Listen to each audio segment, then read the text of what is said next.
Welcome back to the channel. This is Trendy Storm and you are watching second part of What If Kid Naruto Found Sasori's Secret Lab. If you enjoyed this video, please like, share and subscribe to this channel. Now wasting no more time, let's start the story. The following day, Naruto's kitchen was filled with the aroma of a delectable meal being prepared. With a sigh, he stood up. He whispered, "Yugo," as he dressed and made his way to the kitchen. However, Yugo was not cooking when he arrived. Sarutobi was the one. He turned to the puppet user, grinned, and put some eggs and bacon strips on a plate for him. "Ah, Naruto, finally away. Have a nice sleep?" "Hokage. Gigi, why are you cooking food in my kitchen?" "Actually, I kind of just fell into it. I actually came here to give you your first mission," Sarutobi said with a laugh. "Already?" "Yes, Naruto, because it's noon already and the genin have been placed in their teams already and will be taking their Junin sensei's tests tomorrow. Also, as my personal ninja you take assignments directly from me." "What is the mission?" Naruto asked, nodding in comprehension. Change of scene. Yugo ran into a young woman with purple hair and less than subtle attire while she was strolling down the street, deep in thought. The woman exclaimed joyfully, "Hey Yugo. Chan, it's been a while." Yugo nodded slightly and grinned. "Anko. So where have ya been? Finally get yourself a boyfriend." Anko grinned. With a slight flush, Yugo replied, "No, Anko. I've just been busy." With a growing grin, Anko took the woman by the arm. "Come on Yugo-chan, we're going out." "Damn, how did I get into this situation?" Yugo asked himself as he nodded. Change of scene. After examining the scroll, Naruto remarked, "I see. So you want me to rid the area of some bandits?" "Yes. This is a borderline B-rank mission. It all depends on the number of bandits, but I believe you can do it with little difficulty. You have 1 week. Oh, and get some training in while you're at it." Naruto bowed slightly and nodded. Placing the plate of eggs and bacon in front of him, Sarutobi grinned. "Eat." Naruto digs into the plate without saying anything. "Hokage. Gigi, what happened with those 5? What teams are they on?" Sarutobi laughed and replied, Let's see. Sasuke and Hanabi are on the same team under Hitaki Kakashi. Their third teammate is a pink-haired girl named Sakura. She shows potential and wields the double soul bloodline limit." Naruto arched an inquisitive eyebrow at this. The double soul bloodline limit, if he recalls correctly, creates a stronger version of you that occasionally takes over and saves you in a life or death situation. As you are aware, Neji is already a member of Maeda Guy's team. Rock Lee and Tenten are his teammates. While Rock Lee exclusively employs taijutsu, Tenten is a weapons expert with skill that equals or even exceeds your own. In a match of pure taijutsu, he could destroy you. Hinata was assigned to a team that included the Aburame heir and the Inuzuka heir. Their sensei is Kurenai, a genjutsu expert. Suichi, the boy, was admitted to the hospital once more to have his spine examined. There is a very remote possibility that he will be able to walk again. "All right," Naruto said, nodding, "as long as they don't kill themselves, Hokage, Gigi." "Ha, will do, Naruto." Then there was silence. Naruto thought about the information Sarutobi had provided. He needed to work hard on his taijutsu weapon training if what he said about the Lee kid and this Tenten girl was accurate. That's where another problem arose. His taijutsu still lacked a distinctive style. All he was a street fighter with lightning fast reflexes. He didn't want any old style, but this wouldn't work either. He desired to acquire knowledge that would enhance his portrayal of a puppeteer. Maybe he ought to develop his own look. After a minute, he finished his meal and got up. His finger was bitten. "I'll get right on it, Hokage." "Gigi," he said. Sarutobi was about to inquire as to his whereabouts. In clouds of smoke, Yoshino, Oni Tenshi, and Fox Naruto emerged. "They are in need of repairs. I will fix them when I get back." "But Naruto, what about your tools? Do you have any other puppets?" An insane smile twisted Naruto's face. "Of course I do, Hokage. Gigi. Mizuki and Danzo along with 30 members of Root are with me." Sarutobi nodded and continued, "But how do you plan on using all of those puppets at once?" Naruto chuckled and replied, "I haven't figured that out yet.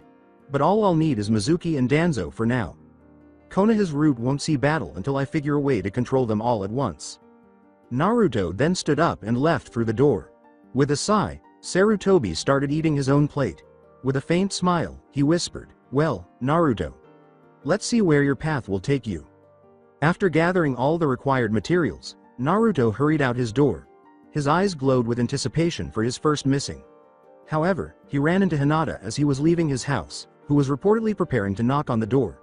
The girl squeaked, and Naruto sighed before rising and surveying the area. Neji and Hanabi were standing there. After raising an eyebrow, he straightened his cloak and carried on. I have a mission right now.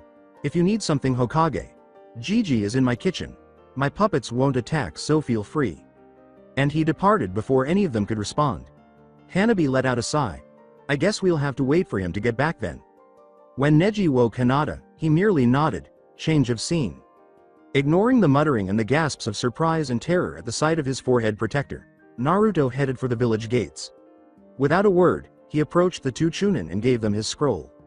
One of the Chunin congratulated him and stamped the scroll, saying, I'm a personal ninja to the Hokage himself. I don't believe it.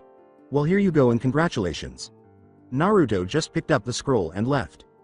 One of the men remarked, geez, what a freaky kid Heh, true. With a smile, the two Chunin went back to their work. Change of scene. Anko put a hand over Yugo's shoulder and giggled. She was barely maintaining her position on her stool and was far past the point of intoxication. So Yugo. Chan. Where have ya been? It's been a while since I last saw you. Yugo was starting to feel anxious. For the past hour or so, Anko had been asking her that question, and she had no intention of responding. It's so simple to simply state, oh, I've been living at the place of the emotionless killing puppet using demon container for almost a year. That was going to be well received. She did not open her mouth. Anko laughed and said, heh, I bet you've been getting some and ya don't want to tell, huh?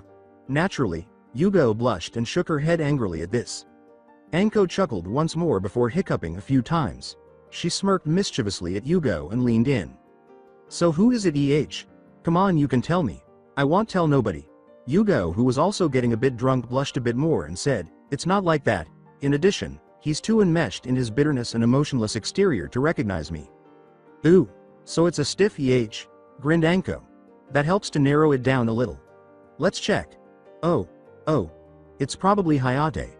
You two have always been close, you know that. Please just let it go. Hey, what about that guy from Kakashi?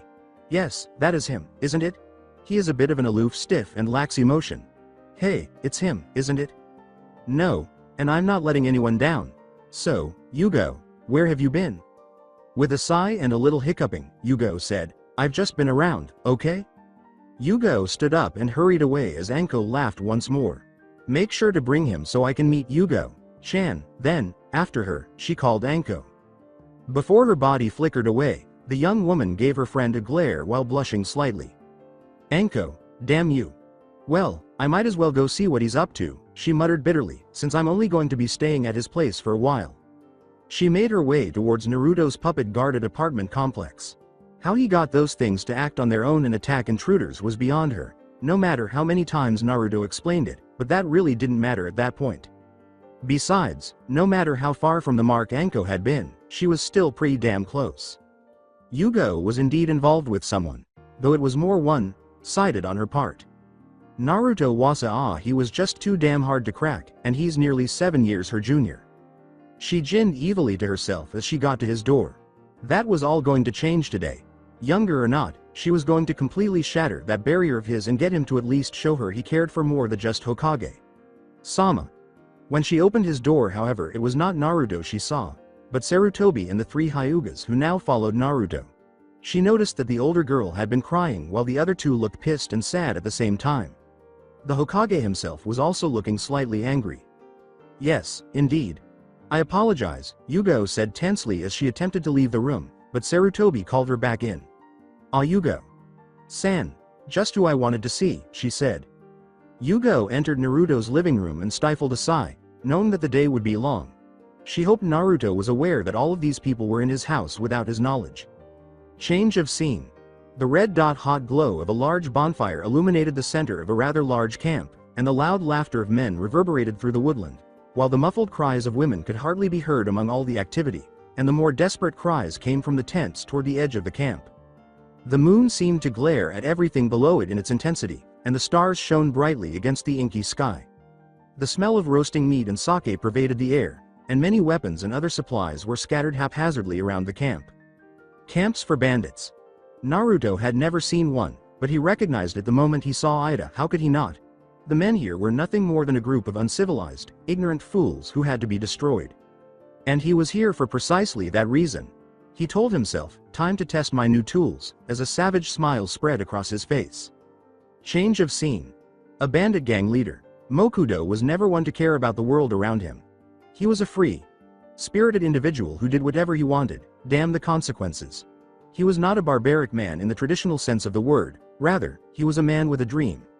He smirked at that and pushed a stray strand of his long green hair out of his eyes.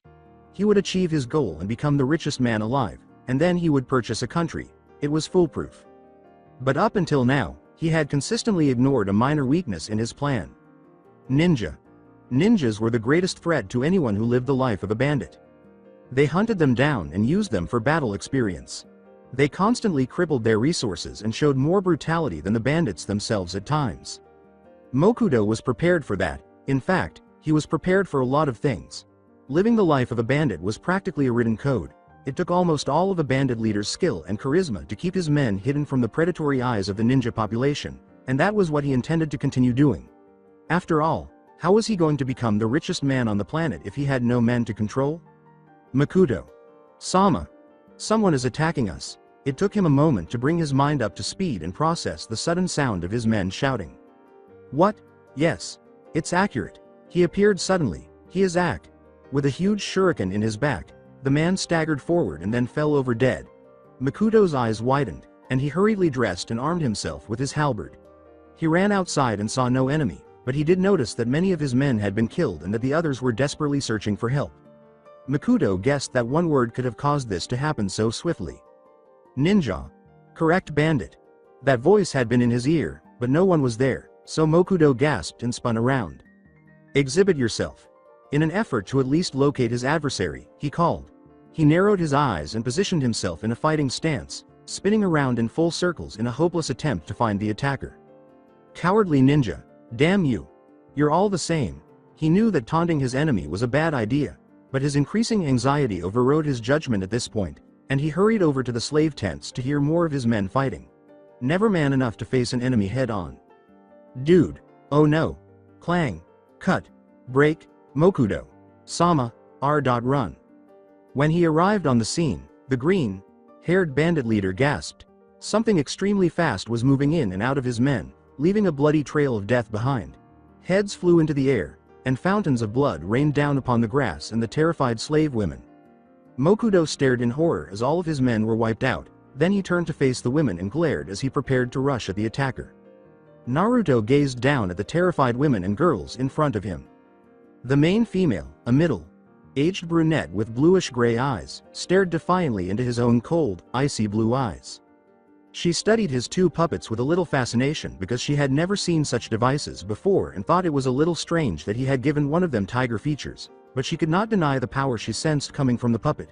She studied Naruto for a full minute, feeling her anger rising as he started to examine the other females, some of whom were still nude. Are we now your servants? She asked with a hint of sadness and fear. Naruto just sighed and said, servants? Woman, don't risk your life. I don't require such items. Then why? Why would you come to our aid? Looking up thoughtfully, Naruto said, it's just my job. My first mission as a ninja. And that is to get the bandits out of the areas. You women are also innocent. I don't murder innocent people. Only the people I'm supposed to kill and stupid idiots. Neither of those lists includes you. B. But why not? How about we become your slaves? It is obvious that you are capable of doing so. As if expecting him to reconsider and take them, some of the others flinched and gave Naruto a terrified look at this point. However, they were taken aback when he knelt down and drew closer to the woman's face, looking directly into her eyes. Slaves are neither necessary nor desirable to me. I'll admit that all of you women are gorgeous, but that doesn't mean you should have to endure hardship. The woman was on the verge of crying and embracing Naruto, but her eyes widened before she could react. Be careful, she cried out. I'll murder you, you're a jerk. Efface the power of the legendary Banryu. Naruto turned around to see Mokudo practically flying at him with that massive halberd ready to cleave him in half. He raised his halberd and grinned as it began to glow. He swung the enormous blade down with the intention of cleaving him in half, and he was upon the person who was now revealed to be a damn child of all things, no older than 12, and already capable of killing in such a brutal manner. A new form appeared, holding the halberd against its palm, and Naruto smirked as the blade landed on him and twitched his finger once. The new form had silver hair and golden cat-like eyes, and Naruto could hear the bandit leader gasp as it started to swirl with a very strong and foul purple chakra. How? Naruto spun around with a homicidal smile and said, "This is Mizuki, the 34th puppet. Unique characteristics. Incredibly strong tiger strength and chakra." Mokudo jumped back, but not before another form appeared and struck him with a metal combat boot. Mokudo looked up to see another puppet, an older man with a cane strapped to his waist, a cloak covering most of his body and bandages covering most of his face, a large dinner plate-like shield on his back, a metallic and mechanical lower half of his right arm that resembled a gauntlet, and a faint blue glow in his left eye. Get to know Danzo. Number 35 is the puppet. Unique characteristics. Danzo said, lifting his mechanized arm. "Get over here," he said, and then a long rope that resembled a whip and had a spear attached to it blasted out of his hand and into Mokudo's chest. The man dropped his halberd and gasped in pain and shock. The rope spear came with Danzo as he jerked his arm back, in addition to Mokudo, who was still impaled. As the man struggled to free himself, Naruto went up to him. Beside him, Mizuki was crouching like a tiger about to charge. His claws were digging into the ground, his ears were flat against his head, and his tail was bouncing back and forth. When Mokudo met Naruto's emotionless, icy eyes, he started to seriously fear for his life. Please, let me go, I promise to turn my life around, don't kill me." Naruto just watched for a moment more before ordering Danzo to hurl the man in the direction of the trembling women and girls. As a good number of weapons sprang from the seals on his body and clattered to the ground, Naruto nodded in satisfaction and directed a small amount of chakra throughout his beings. After turning to face the brunette, he walked over and laboriously picked up the enormous halberd. He wished Oni Tenshi was with him right then and there. With a grunt, he dropped the massive weapon in front of the woman. He said blankly, "Take this and do with him what you will," and turned to go. Both Mokudo and the women gaped at Naruto. Wait. When Naruto turned around, he saw the woman coming toward him. He remained motionless, waiting for her to approach sufficiently. She grinned as she knelt down upon him. "Please tell us the name of our savior," she said. Naruto gasped. Yes, he had saved them, if only as part of his mission, but he hadn't anticipated their response. By now they had all come up to him. Each of them had eyes that revealed both immense pain and a fresh glimmer of joy and hope. In addition to staring at Naruto, the people without clothes didn't seem to mind at all. "My name is Uzumaki Naruto. My name is Setsuna and we are in your debt Uzumaki Naruto Sama," the woman said after grinning and nodding. Naruto let out a sigh. "If you really feel that way, then repay your department by getting powerful. Don't let this happen to you again.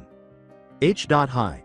With a nod, Naruto encased Mizuki and Danzo in his arm. He swiftly swung a senbon needle past the women, and when it lodged in Mokudo's neck and rendered him immobile, he nodded gratifiedly. He declared, "The filth is yours now," and then he leapt into the trees to disappear. After staring at the location of Naruto for another 30 seconds, Setsuna finally snapped out of it and turned to face the other females. In addition to herself, there were 20 of them.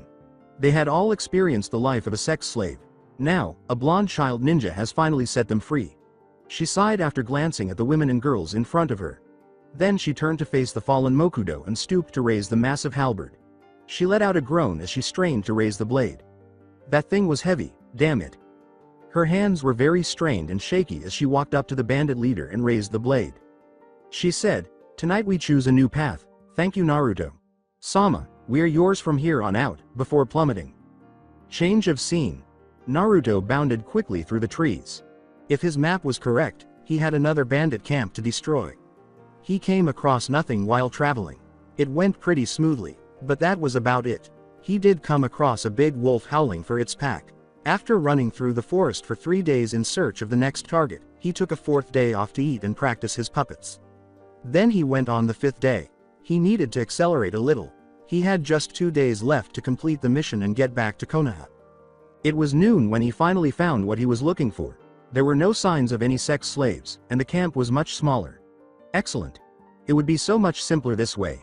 He makes a few hand signals while crouching. Skipping time. 6 days after dispatching Naruto on his mission, he was called to yet another council. Mandated meeting. This was quickly growing stale. Hokage. Sama, it has come to our understanding that you have made the demon boy your personal ninja. When were you planning on telling us this? Asked Homura, his former teammate. Sarutobi let out a sigh. I am not obliged to tell you everything I do. Besides, you all would have found out anyway. And no, I am not going to strip Naruto's title. A few council members appeared indignant, and one even got up to express his views. A member of the civilian council appeared furious. Hokage. Sama, I can no longer sit and watch idly by as that monster continues to endanger the lives of everyone around him. And for you to bestow upon him the title of Special Op is absurd. Hokage. Sama, I know you mean well, but you are failing to see what that boy is becoming. He has already corrupted the mind of an ANBU, killed off Root and several other civilians and ninja alike. He is a menace. I agree, Hokage. Sama. That boy is far beyond the point of trying to protect anymore. You yourself has seen what he is capable of doing. The pure heartless way in which he can murder someone. Inuzuka Sume abruptly got to his feet. Ya no? You bunch of ignorant fools are really starting to get annoying. Wasting so much time and energy pursuing one boy who happens to be the most promising shinobi we've had in years, it's ridiculous. What? Do you even know what you are saying? Shut up. This was enough for Sarutobi. Each time, it was the same. I will not say it again. Naruto Uzumaki is to be left alone. That boy is already an empty shell of his childhood self. We do not need him wanting to destroy Konoha in the future, which he will eventually become powerful enough to do. Your clouded judgment is going to get us all destroyed if you do not wizen up. Hokage. Sama, listen to what you have just said. You yourself has just stated from your own mouth that the boy is a threat to Konoha. Only if you make him become a threat. Naruto right now cares for little. He has no emotions and does nothing but train. He has already lost his childhood. If you continue to lash out at him, he will lose his mind and his will to keep living in Konoha. He will grow to hate this village. Do you really want that on your plates? Sarutobi stood up, then turned to face the door. Think about what I have said. He was gone after that. Sume sighed and went too. Next to depart were Inoichi, Shuza, Shikaku, and Shibi. Only the head of the Haruno clan, Sarutobi's former teammates, and the civilian council members remained. Homura's voice was full of hate. Damn it. They're all a bunch of fools. They have been blinded by that boy's silver tongue, she said. I agree. I failed to sleep at night knowing that monster prowls the streets searching for his next victims to add to his little doll collection.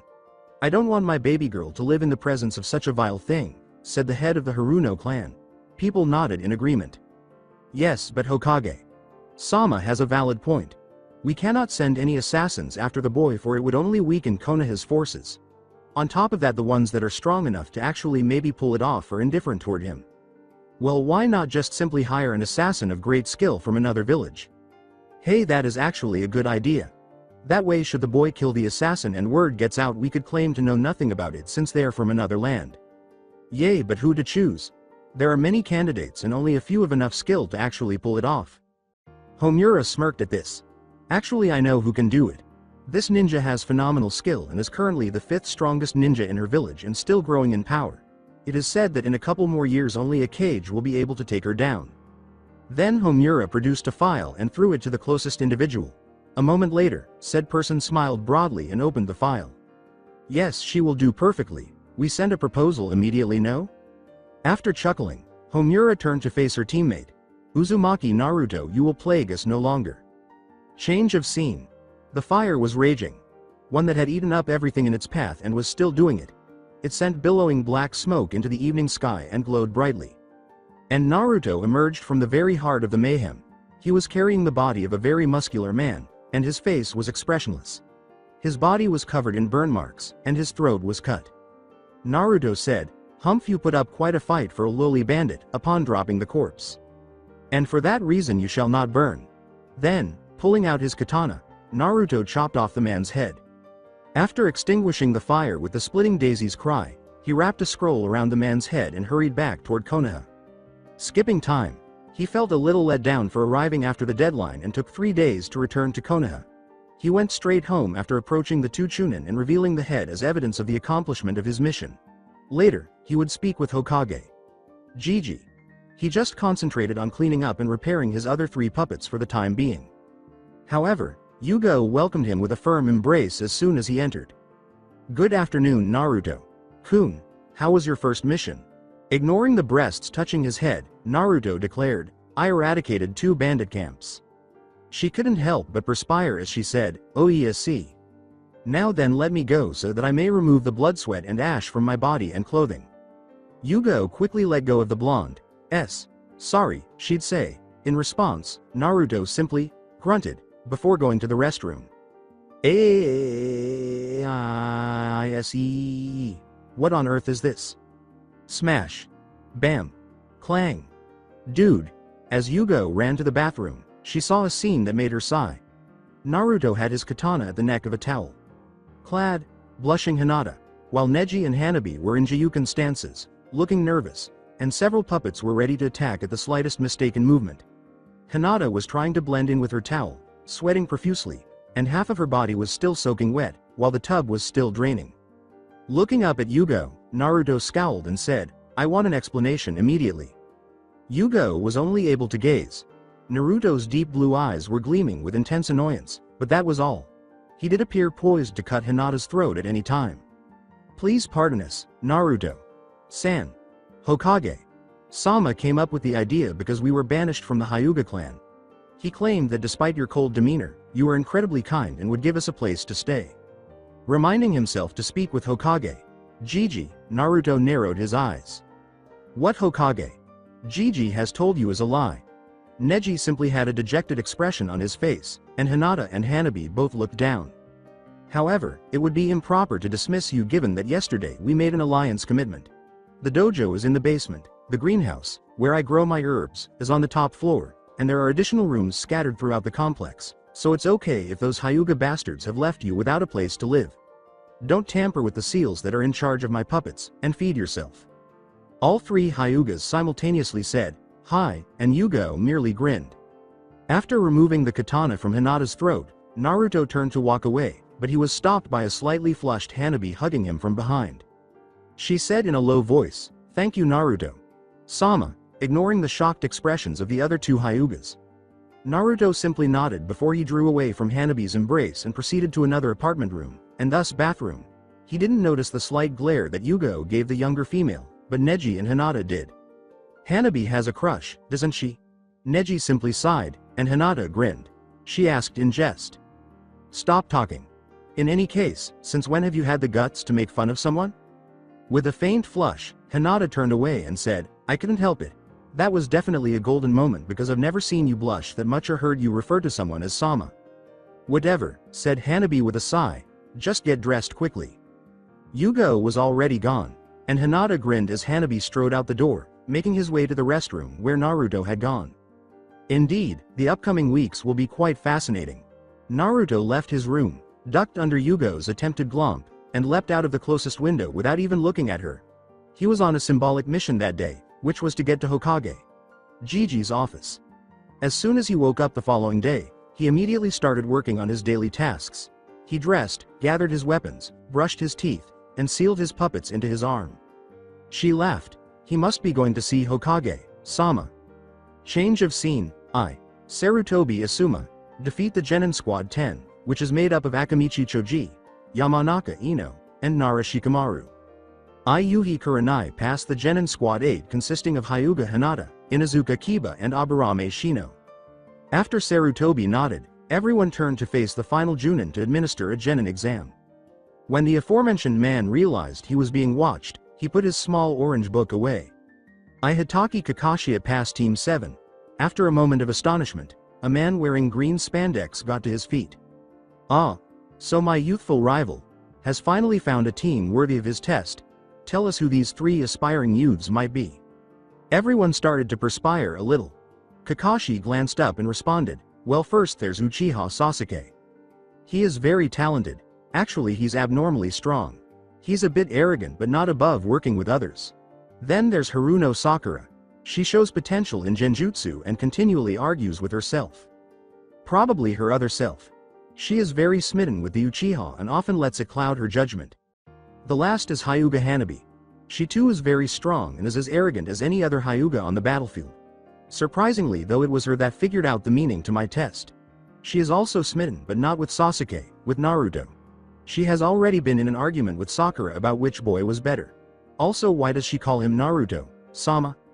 After a pause, someone finally said something. At the rear of the room was a Chunin. Wait, what happened to that boy with the sitar? Did he quit? Sarutobi gave a headshake.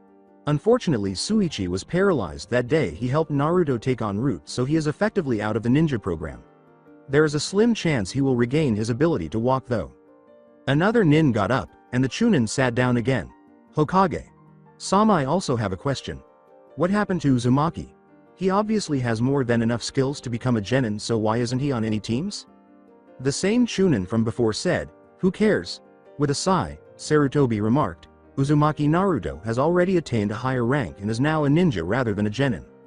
The Chunin said, I see, with a frown forming on his face. Just as Sarutobi opened his mouth to continue, an Anbu appeared in the office. Hokage. Sama, I do not need to interrupt, but there is someone coming this way. Anda. The sound of, ah, get your filthy hands off of me, you abomination, sounded outside. The sound of something hitting the floor followed by a few loud crashes. Ibiki exclaims, what the hell is going on? In front of Sarutobi's desk, a Chunin burst through the doors and fell in a shattered heap a moment later. When the group witnesses Oni Tenshi disappearing in a cloud of smoke, they all freeze. Then, as the sound of a woman screaming at the top of her lungs echoes through their eardrums, they become tense. You monster, I'll have you executed. Let go of me. With a frown, Naruto entered the office and began dragging a woman with brown hair, whom everyone knew was the secretary based on her hair. Shouting insults left and right, the woman was thrashing around wildly. The group was taken aback. Although they were aware of Naruto's personality, they were surprised by how violent he was. Usually, he just swiftly killed people. Sarutobi was nervously perspiring. He understood the purpose of this. Ah, Naruto, heh, what can I do for you this fine evening? The woman was yanked up by her hair and made to face the Hokage by Naruto. Well, first off, you can tell this bitch to watch her mouth when talking to me. Being called a freak demonic abomination that no one will ever acknowledge is not a way to improve my already deteriorated mood. Kakashi got to his feet as Sarutobi swallowed. And what exactly did Hokage Sama do to put you in a bad mood, Uzumaki-san? With a sigh, Naruto let go of the woman, who lunged at him right away and was rendered nearly unconscious by a senbon to the neck. It involves 3 certain Hyugas suddenly moving in while I was away on my first mission. Sarutobi gulped once more at this point, and the others appeared perplexed. I have merely come here to ask you not to do that again. If they were people I don't like or haven't met before, I would have thrown them right back out. That same Chunin stood up once more at this point. Hey you. That is the Hokage you are talking to. Show the proper respect. He can allow whoever he wants to live in that place of yours.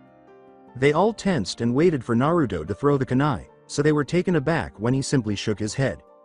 I already know that, you dumb prick. However, just because Hokage Gigi can do it does not mean it is wise to do so. Understand? Because if I do not like the person or the person causes me any trouble, then I will throw them out regardless of who said they could be there, and if the person refuses to leave after I have told them so, then they will be forced to leave. That apartment complex belongs to me. No one else, and I will not have a bunch of people I do not know suddenly barging in. The Chunin scowled and opened his mouth to respond, but Sarutobi interrupted. Enough. Naruto is perfectly justified in expressing his annoyance. After all, how many times do I get complaints from everyone else, huh? He returned to Naruto and responded, I apologize for my actions, Naruto. I couldn't really think of a safer place for them other than under the highly protected roof of the one they swore their allegiance to. After all, you're their only support now. Okay, but I want full payment for my mission. I completed it, but not within the time span, Naruto sighed. Naruto turned to go as Sarutobi nodded. He said, oh, and I have allowed them to stay, and then he disappeared. After glancing at the deceased secretary, Kurenai remarked, that is one scary ass kid. The others were only able to nod. Sarutobi cleared his throat. Now then. About your Genin Teamsa, change of scene. Naruto paid little attention to his surroundings as he traveled home and considered his options. He briefly considered returning to Hokage Gigi's office to request another mission, but he quickly changed his mind. He considered going to Suichi's place to pick up some lessons or maybe a book on the fundamentals of the sitar. He was growing weary of being unable to use it. For a moment, he pondered how his allies would respond to their initial missions. Well, whatever. They can manage themselves because they are strong enough. Hey, look out. Oh no, suddenly, something smaller than Naruto blasted him, probably a kid. Hey. Watch where you're going, y'all imbecile. Yes. Unquestionably a kid. He held back a sigh. Right now, this was exactly what he needed. Geez. The child screamed, "Hey idiot, you gonna say something?" With a start, Naruto stood up, causing the child to fall to the ground and thud dully against the floor. He turned to go, saying, "Watch where you're going, brat. Hey, don't walk away from me. Apologize."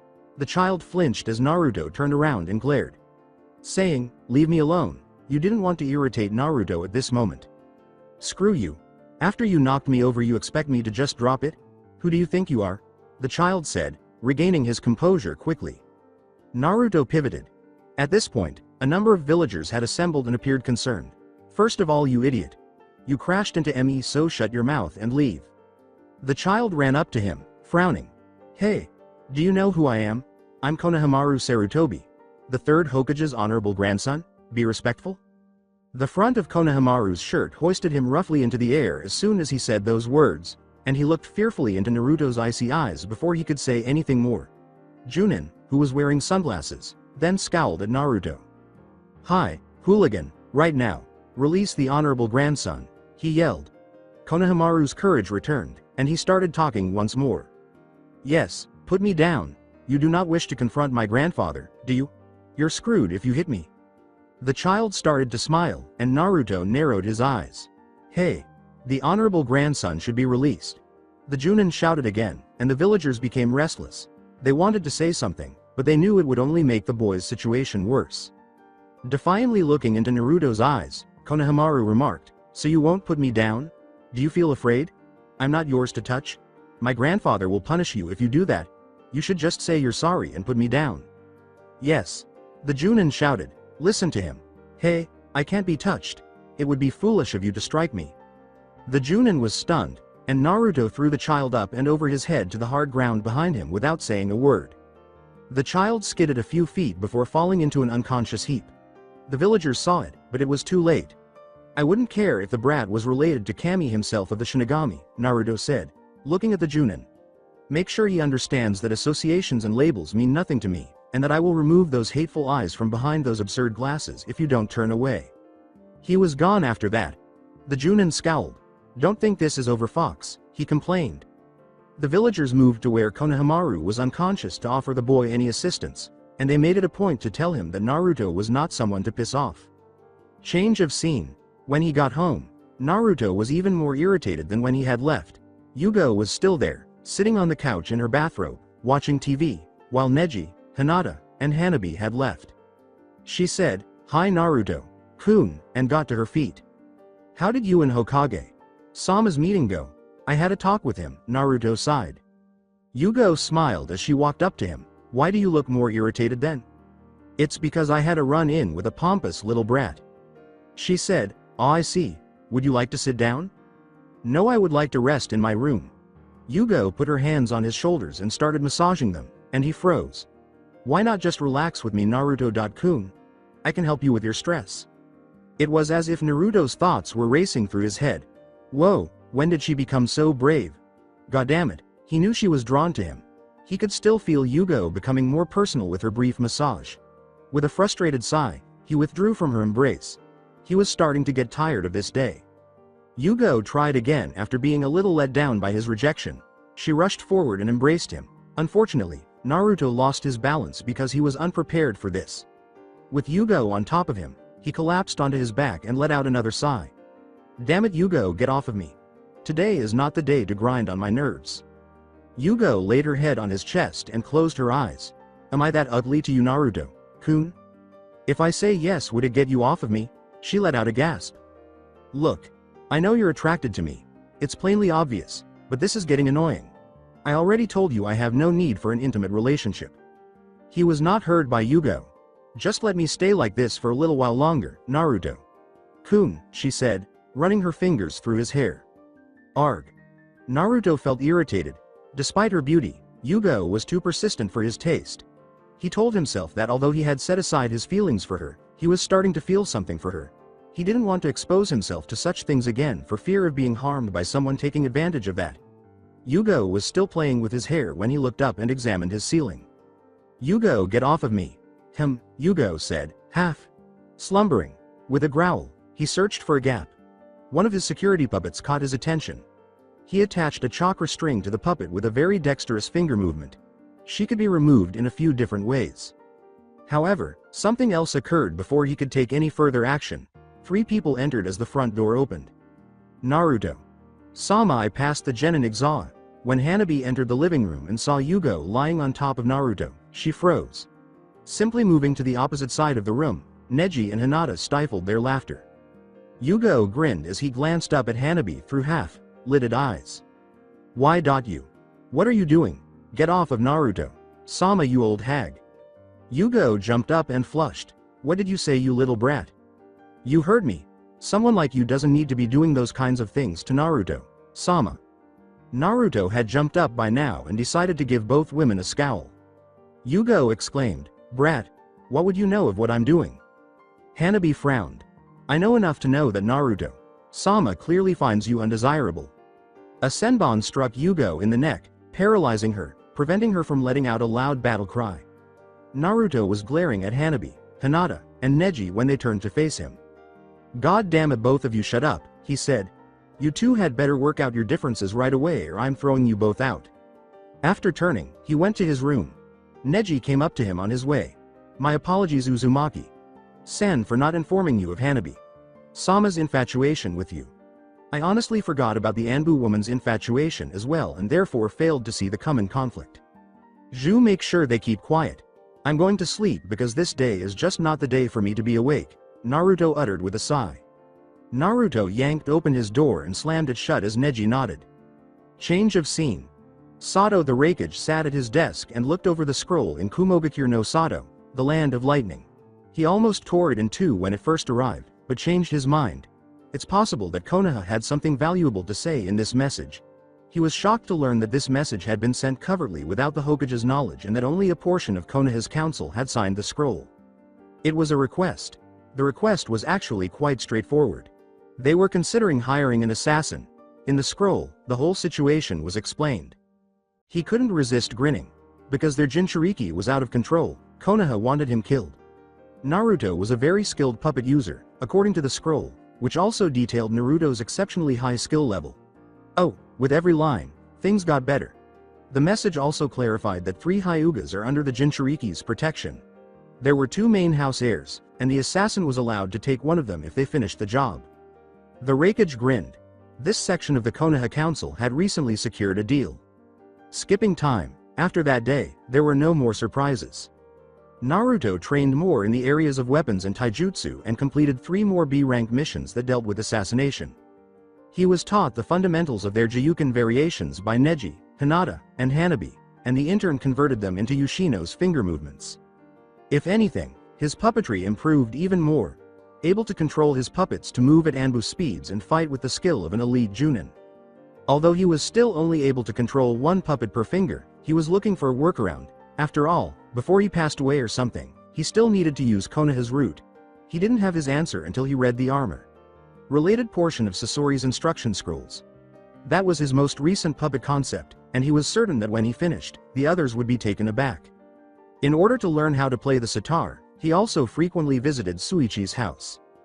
Despite being paralyzed, Suichi was an incredibly skilled teacher who had taught him which musical notes to use for which attacks. After that, he gave Naruto 2 books. One focused on teaching students how to read music, while the other taught them how to use the instrument's guillotine, like blade at the base. Then he handed him a scroll that explained how clan members bonded a spirit of some kind with their weapon and how to summon it. Suichi had informed him that he only needed to learn how to call out the spirit that the sitar was already bound to. Naruto nodded and started the tedious process of learning how to use the blade in battle as well as how to read music.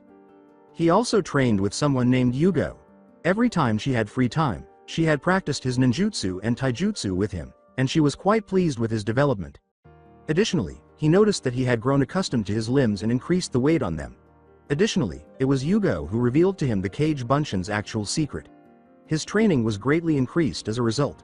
It was insane. Naruto's strength increased dramatically. The villagers still avoided him as he traveled through Konoha in the direction of the market district. Naruto's demeanor simply shouted, "Powerful," at them, making them avoid him.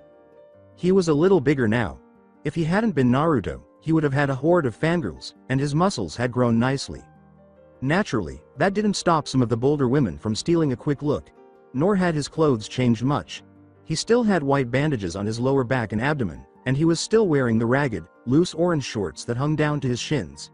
He had shed his cloak. He had swapped it out for an open orange trench coat without sleeves.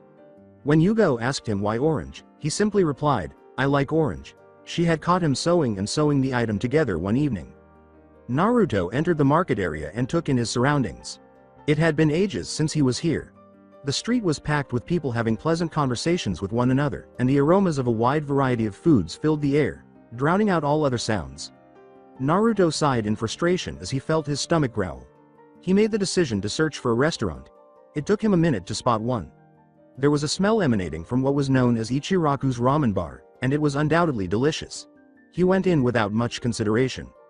When Naruto appeared, the shop's elderly owner froze. "Ah, welcome to my shop, young ma," he said. This could not be taking place. All he could do was stare, knowing who this boy was. Naruto was growing irritated even though he couldn't see any hatred in the man's eyes. He uttered the words, "Old man, I would like some ramen now," just above a growl. "Oh, yeah, right, what would you like?" After a minute of glancing at the menu, Naruto declared, "I want a bowl of miso ramen and a bowl of beef." "Right. Ayame. 1 miso and 1 beef. Okay," a young woman's voice said. Ichiraku looked down at Naruto while the food was being prepared. So different than he was 8 years ago, he thought. Naruto narrowed his eyes at the man's intense gaze. With a voice capable of freezing an Amaterasu, he asked, "What?" Then Ichiraku said, "Oh, nothing. I'm sorry if I'm annoying you." As he waited for his meal, Naruto simply huffed and closed his eyes. "Here ya go," she said in a sweet, but not fake, voice as a pretty brunette finally came out with Naruto's order and set it down in front of him after a few more minutes. Naruto accepted his food after nodding. He mumbled a low, "Itadakimasu, SP," and started eating after breaking his chopsticks in half. He didn't listen to anything around him and ate in silence. He didn't eat so fast that he didn't have time to taste it. He slurped away for 6 minutes, emptying both bowls, then got up, put the money on the table, and left without saying anything. As she turned to face her father, Ayame remarked, "He was pretty cute." With a sigh, Ichiraku remarked, "That was Naruto." Ayame's eyes grew wide. It was really him? That same playful hyperactive 4-year-old that came in here with Hokage Sama that one time? I'm afraid so, and it appears the rumors about him are true. Ayame let out a sigh. I hope he's doing okay. Change of scene. The young woman kneeling in front of him had long, pale blonde hair that was unkempt from weeks of travel, and the Raikage smiled down at her. Proof that she had recently returned from a protracted and challenging mission. Rise, the Kumo leader said in a commanding voice. Following instructions, the young lady stood with her eyes slanted like a cat's and faced the Raikage. She had a black collar glowing seal around her neck and was looking with a hint of disdain. You will wipe that look off your face, girl, he said, his eyes narrowing. Forgive me, Raikage Sama. With a sly smile, the Raikage went to the girl. He looked her up and down and went around her a few times. It appears you had a bit of a difficulty on your latest mission, EH? The woman stiffened. It was nothing I couldn't handle. There were some unforeseen obstacles, but they were easily overcome. I see. Well, it seems I need to intensify your training program, wouldn't you say? I do not think that is necessary, Raikage Sama. Suddenly, she felt a pulse of electricity from the seal around her neck. Ah! The woman fell to her knees and grasped at her neck in vain. You are not here to think, girl. Get to your feet, the Raikage said, cutting off the electricity. Gasping for breath, the young woman stood up. I have another task for you, girl. Then the Raikage produced a scroll and threw it at her. She read through it after opening it. Her eyes were wide when she finished. Konoha? Indeed. It appears they're having trouble with the target mentioned there. With a sorrowful nod, the woman put the scroll in her pocket. You know what you have to do. Yes, Raikage Sama. Good. Go clean yourself up and leave within the next 2 hours. Yes, Raikage Sama. Then the woman disappeared, leaving the Raikage grinning. Hehe, I wonder how this will turn out. Change of scene. Naruto met Suichi on his way back home. The boy exclaimed, Hey Fox Boy. With excitement. How's your skill with the sitar coming? Y'all getting any better yet? Naruto gave a shrug. He noticed that he was doing it more and more without realizing it. My progress is satisfactory.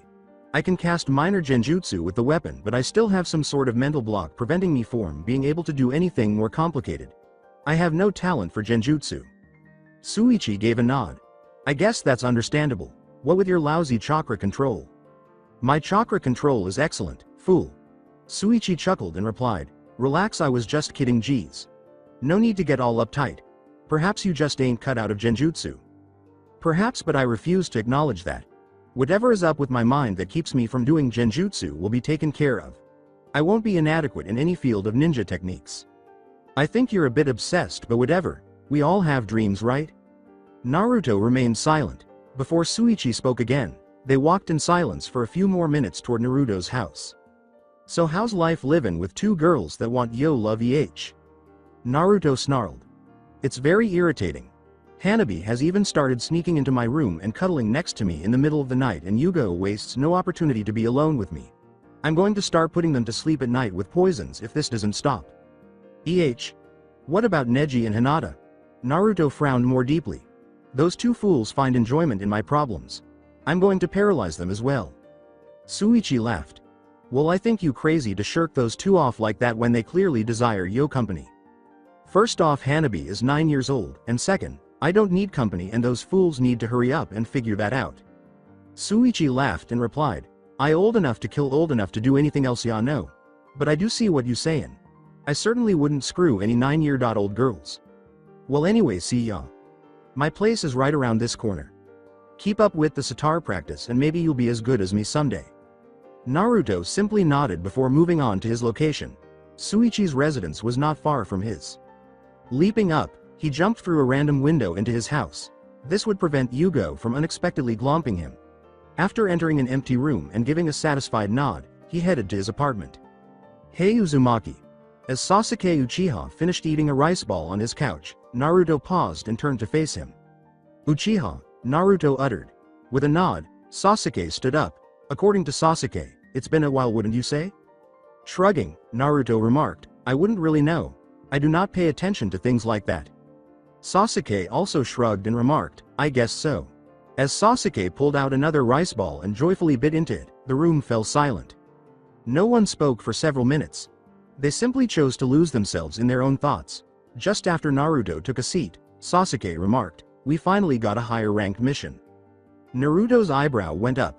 Our sensei Hitaki Kakashi deemed us worthy. Our mission is to guard an old bridge builder named Tazuna in the Land of Waves. We leave tomorrow.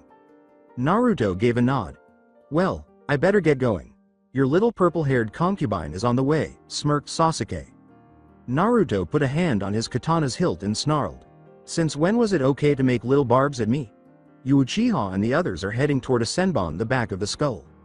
Naruto squinted and twitched a finger as Sasuke simply grinned and walked out the door. Bam! Oh no, Uzumaki, Sasuke shouted. Naruto remarked, next time you'll think Uchiha, as Sasuke left with his stomach in his hand. Skipping time. It had been a strange day. He hadn't spent so much time outside of his apartment complex since his last mission. Naruto went to his room and undressed to his boxers, choosing instead to collapse onto his bed without bothering to unseal any of his puppets. He closed his eyes, ready for the next day. Maybe he should bid the Uchiha and the Hyuga farewell as they set out on their first mission outside of the village. He had to admit that he was starting to like those idiots. Change of scene. The power of her inner demon propelled her forward. She had a task to complete, and she had to complete this task no matter how much she didn't want to. As she approached Konoha in the dead of night, a million thoughts raced through her head.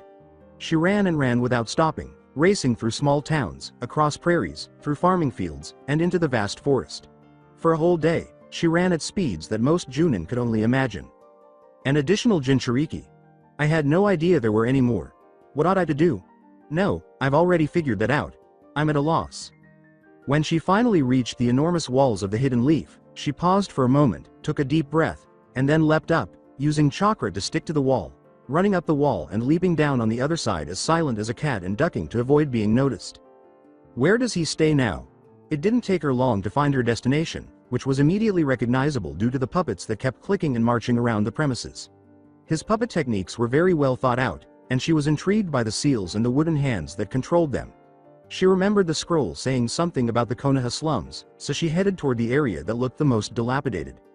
She went slowly, cut the strings of the two forest puppets, and caught them before they made a lot of noise, then leapt up onto one of the balconies without making any noise. She had to dodge a wave of senbon needles and kunai right away, so she calmed herself and proceeded cautiously. After 20 minutes of dodging traps, she began to worry that the target was awake now, but she didn't let that stop her because she had a task to finish and had to finish it or perish by the seal around her neck. When she finally reached the Uzumaki marked door, she turned the knob. Dude. Before the door and floor closed, she could see a wooden floor below, so she huffed a few times and looked at the 7 severed tentacles at her feet, frantically slashing at the many metal tentacles that attempted to seize her and drag her into the emptiness below. That was one hell of a trap. Clearly intended to pull me down into a closed area, she reflected. Should I try again? She pondered for a minute before deciding to give it another go. She turned the door with tense muscles and sighed inwardly as it opened to reveal a simple apartment room, despite the fact that it was filled with wooden body parts, weapons, and items preserved in jars. He's a charmer, she remarked mockingly. As she entered the kitchen, she noticed that he appeared to lead a fairly normal life, but she is aware that appearances can be deceiving. She turned to face the room at the far end of the apartment and noticed that there were many puppets on the ceiling, but they weren't attacking, so she wondered why. She went to the room and pushed the door open. Thunk. She managed to dodge a katana's horizontal slash just in time. Who are you? A second later, the young woman gasped as she looked up and saw her target. She gazed. As she stared, she realized she was immobile. She was staring at the scene in front of her. There was Naruto, but he was armored. She had never in her life imagined seeing such armor. There was a protective plate over his chest. He wore a helmet shaped like a beetle head, complete with a stag beetle's horn. His back was shielded by an oval shell, and he was more than a foot taller than her, who was 5'8", thanks to attachments that made his legs resemble the legs of some kind of demonic beetle, with 2 sharp toes instead of 5. The 4 scorpion tails that protruded from a device at his tailbone, arched over and poised to strike, and the 6 additional arms with spines curving backward out of the elbows, however, were what truly caught the eye. When she eventually recovered from her surprise, Naruto cast a sidelong glance at her with mild amusement. I do not know who you are, woman, but I knew you were coming as soon as you cut the strings off of 2 of my security puppets. And I also know you must be good to make it all the way to me. That or my traps need to be tuned up. The woman stifled a startled expression. He knew I was coming for that long?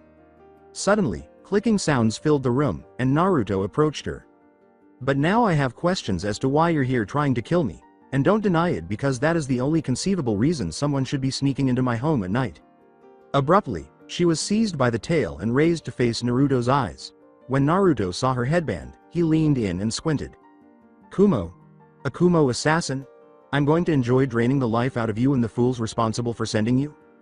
Though she understood his attitude, the young woman couldn't help but cringe. One of the tails abruptly lunged forward at a dizzying pace with the intention of removing her head. She jerked herself out of the way with all the strength she possessed. The tip of the tail was just millimeters away from her head.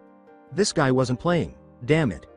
After writhing from the tails, she kicked Naruto fiercely in the chest at incredible speed and watched with satisfaction as he crashed into the wall. I'm sorry, Uzumaki-san, but I have to kill you now, she replied. Disregarding her words, Naruto positioned his katana. The fight was about to start. The young woman slashed with her kunai as she charged at high speed. Clang. As she pushed forward, Naruto gritted his teeth and blocked with his sword. She was competent. However, it is insufficient. His 3 fists struck and made contact. With tremendous force, she was flung away and loudly crashed through the wall.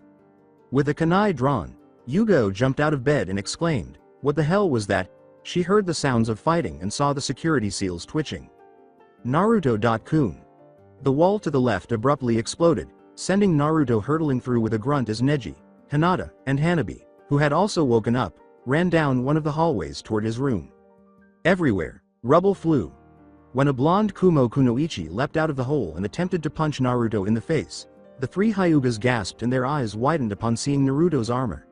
In order to block her blow, Naruto grabbed her wrists with both hands, swung her around 3 times, and then let her fall against the right wall.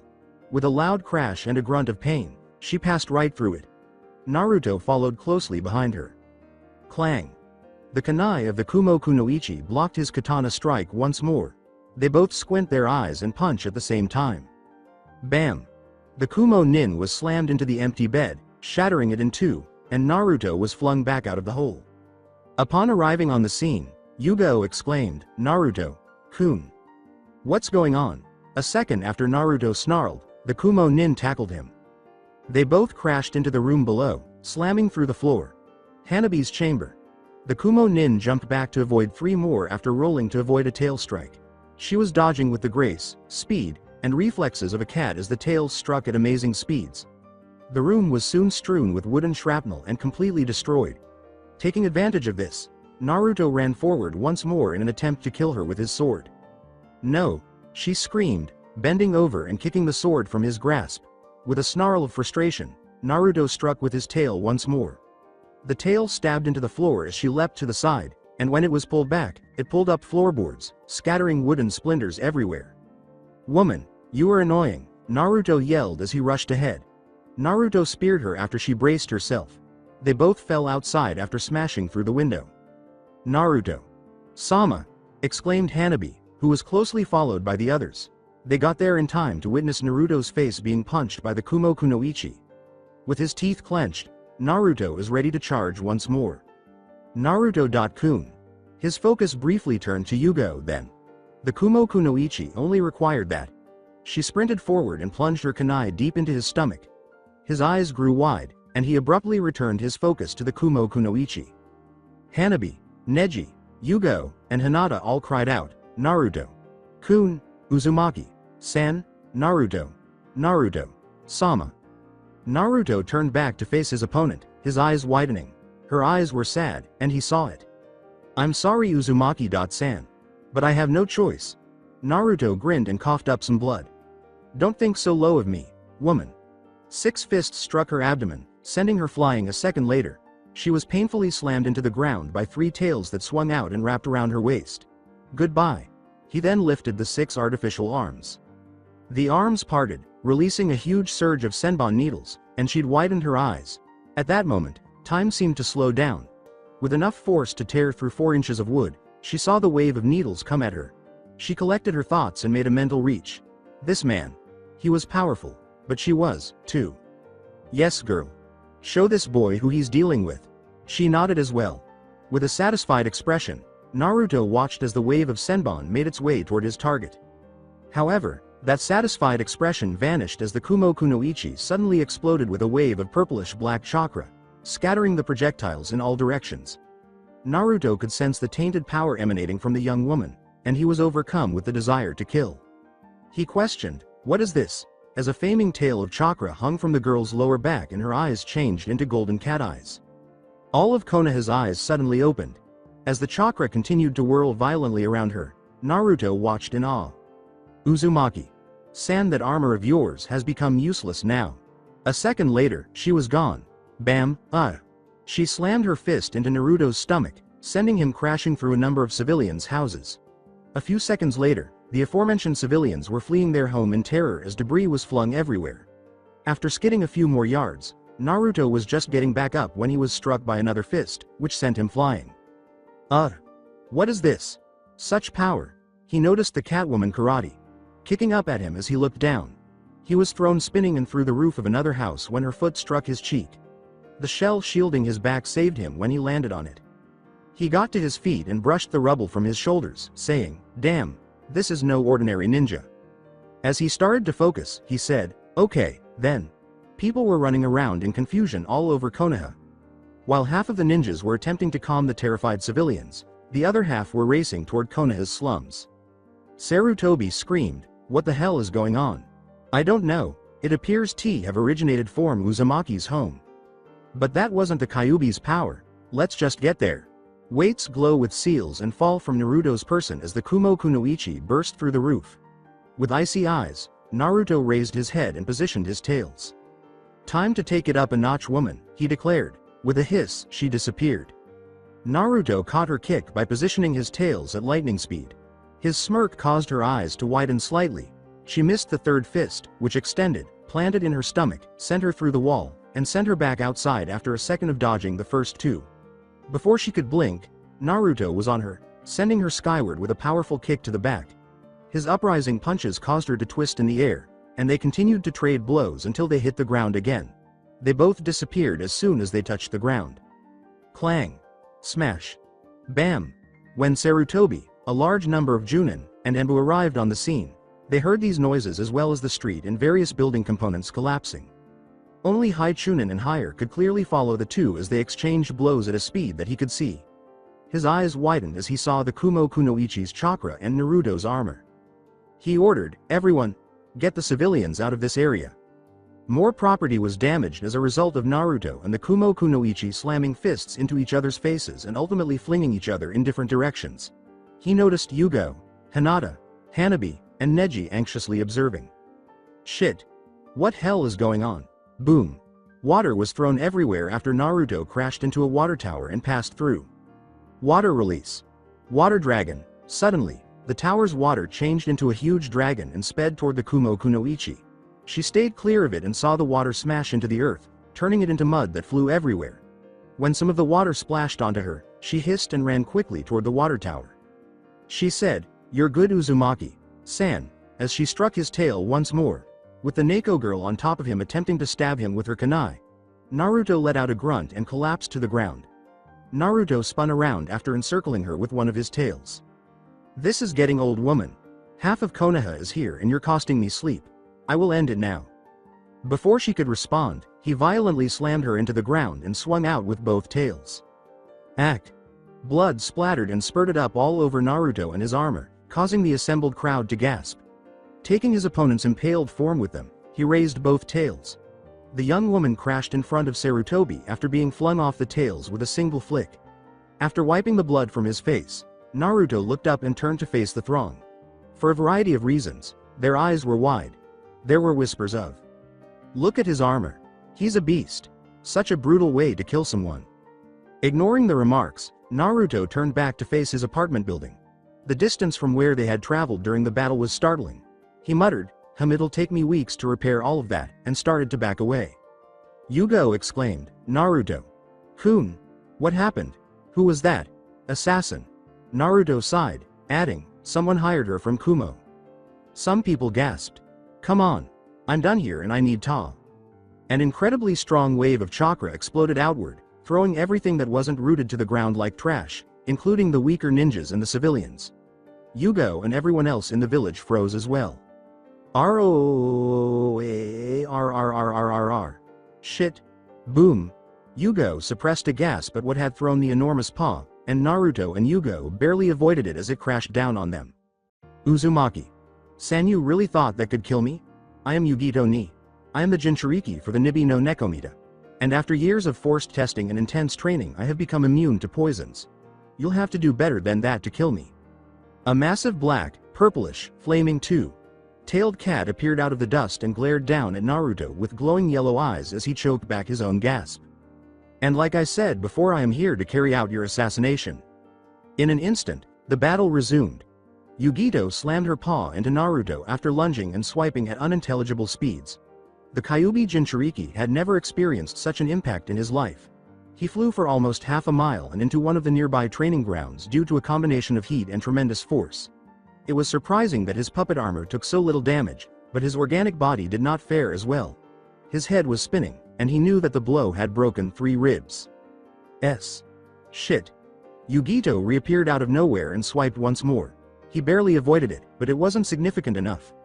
Yugito jumped up, took a breath, and then blasted her target with a stream of purple fire. Earth barrier. Shit.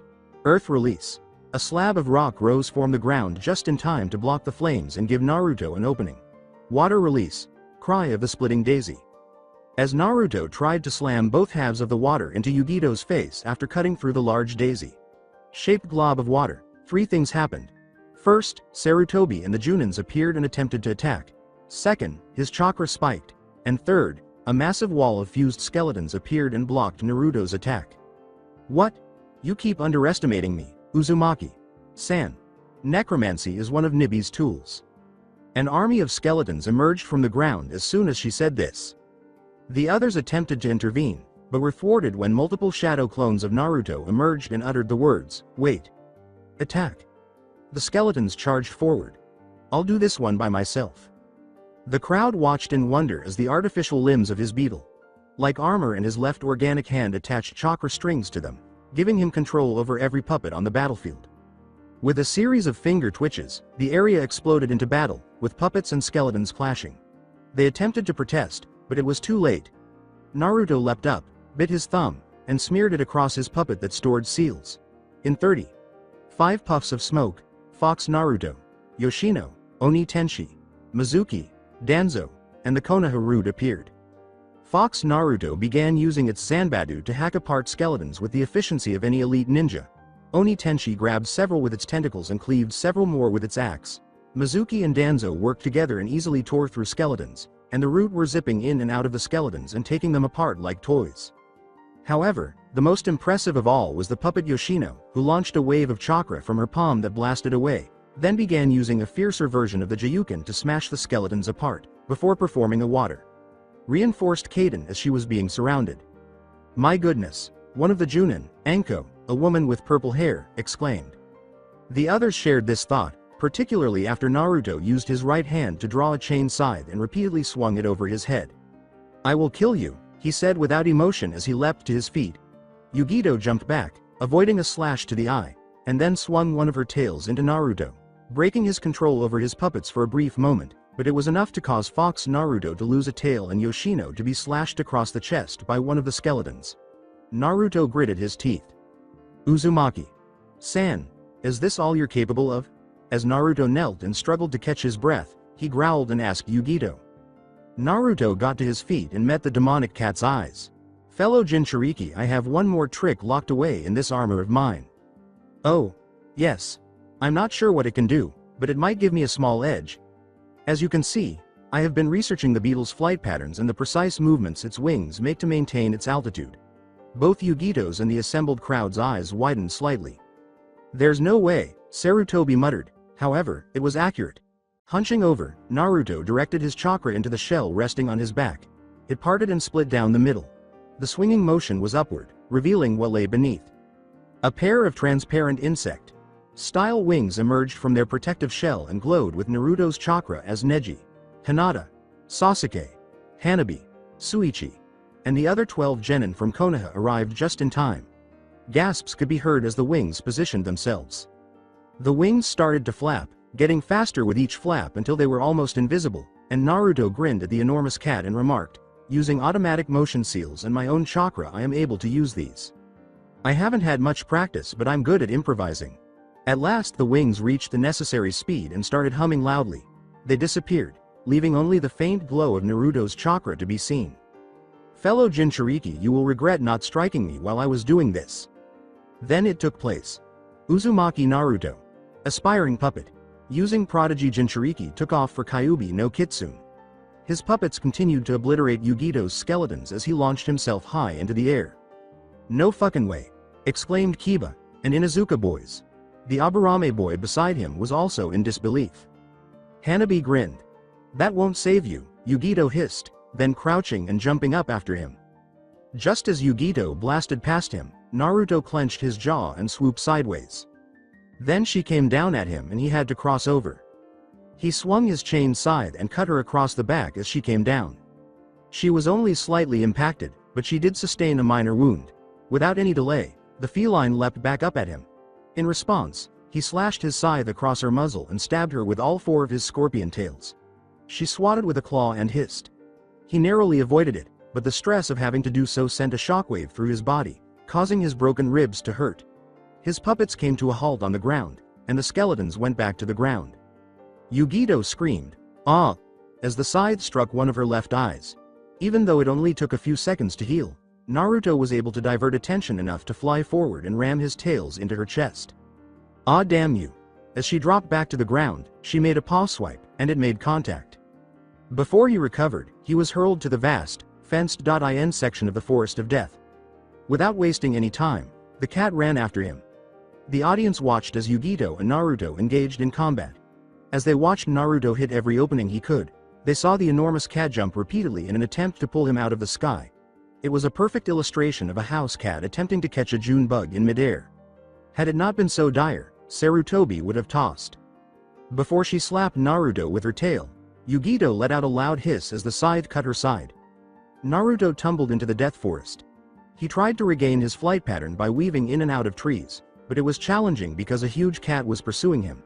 When he was fully recovered, he decided to attempt flying above the trees once more. Yugito encased them both in a massive dome of skeletal bone, so the attempt was unsuccessful. Shit, what now? Uzumaki-san. Naruto stopped and gazed at the enormous feline before him. The only sound left was the hum of his wings. Yugito's voice was so sorrowful and remorseful. It wasn't the voice of someone who intended to kill him. He arched an eyebrow. Your fighting ability is simply remarkable, and your unique mind has granted you gifts that others only dream of. You are truly a worthy opponent. I am happy to have met you. I enjoyed our battle. As Yugito's chakra started to rise, Naruto squinted. He noticed a tear escape her eye as he gazed at her. I'm sorry. An intense burst of fire and light occurred before he could speak, and then everything went dark. Everyone else, including Sarutobi, Yugo, Anko, Ibiki, Kakashi, and others, sensed and saw the explosion of bone and fire emanating from the ominous looking dome and knew what was going on. Naruto-kun. Change of scene. With a groan, Naruto opened his eyes. The water was 6 inches deep and he was lying on his back. He was wearing only his boxer shorts, with no trace of his puppet armor left. As his ribs painfully reminded him of his wounds, he sat up and winced in agony. He looked around and said, where am I?" to no one. He was in a pale yellow glow in a sewer.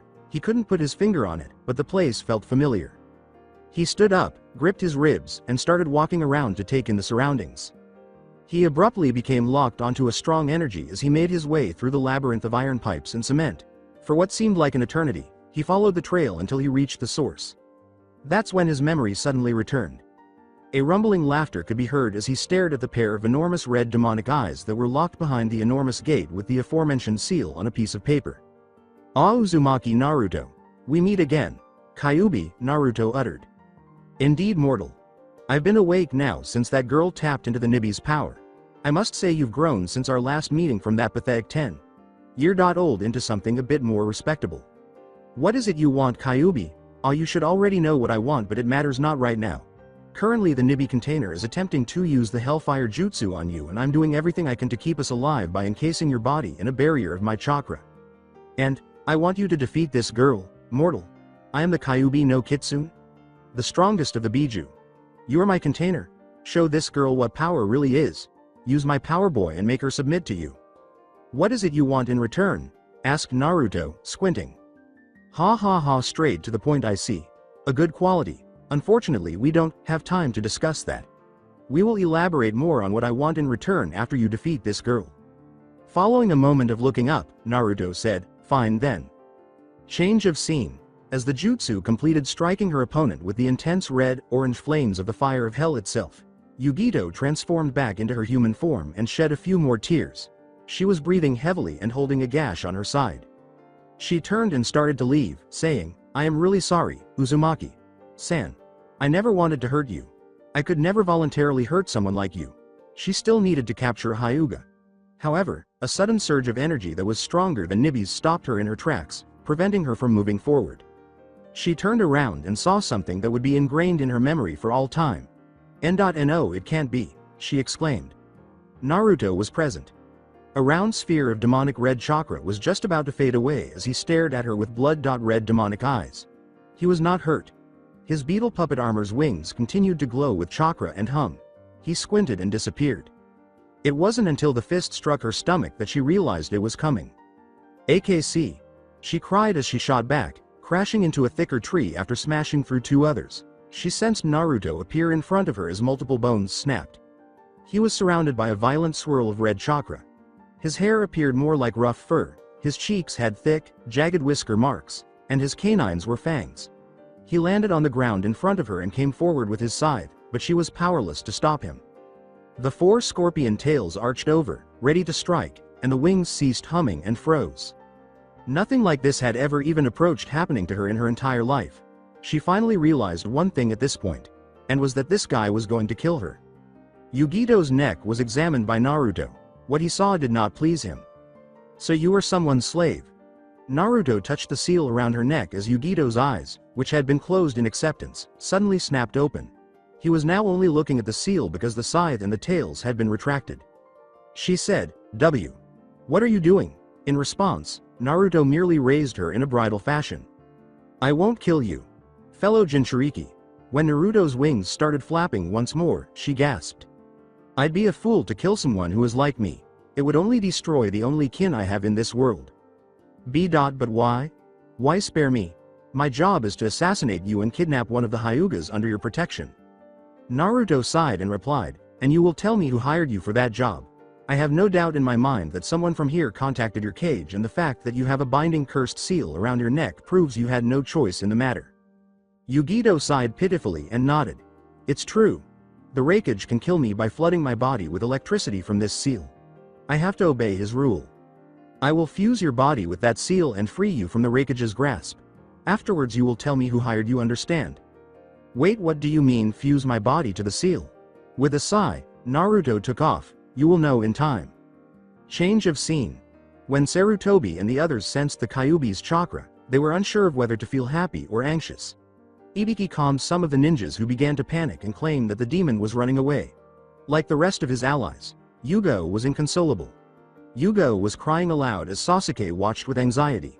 Everyone waiting at the edge of the forest of death was in a tense situation. A red glow then emerged, briefly hovering over the forest before zipped over to the group and hitting the ground. When Naruto got up and turned to face everyone, they all gasped as the Kyuubi's power left him. He was limping a little from the pain in his ribs and was holding the Kumo Kunoichi in his right arm. He remained silent. Before turning back to Sarutobi, he simply went over to his downed puppets and sealed them back into his arm.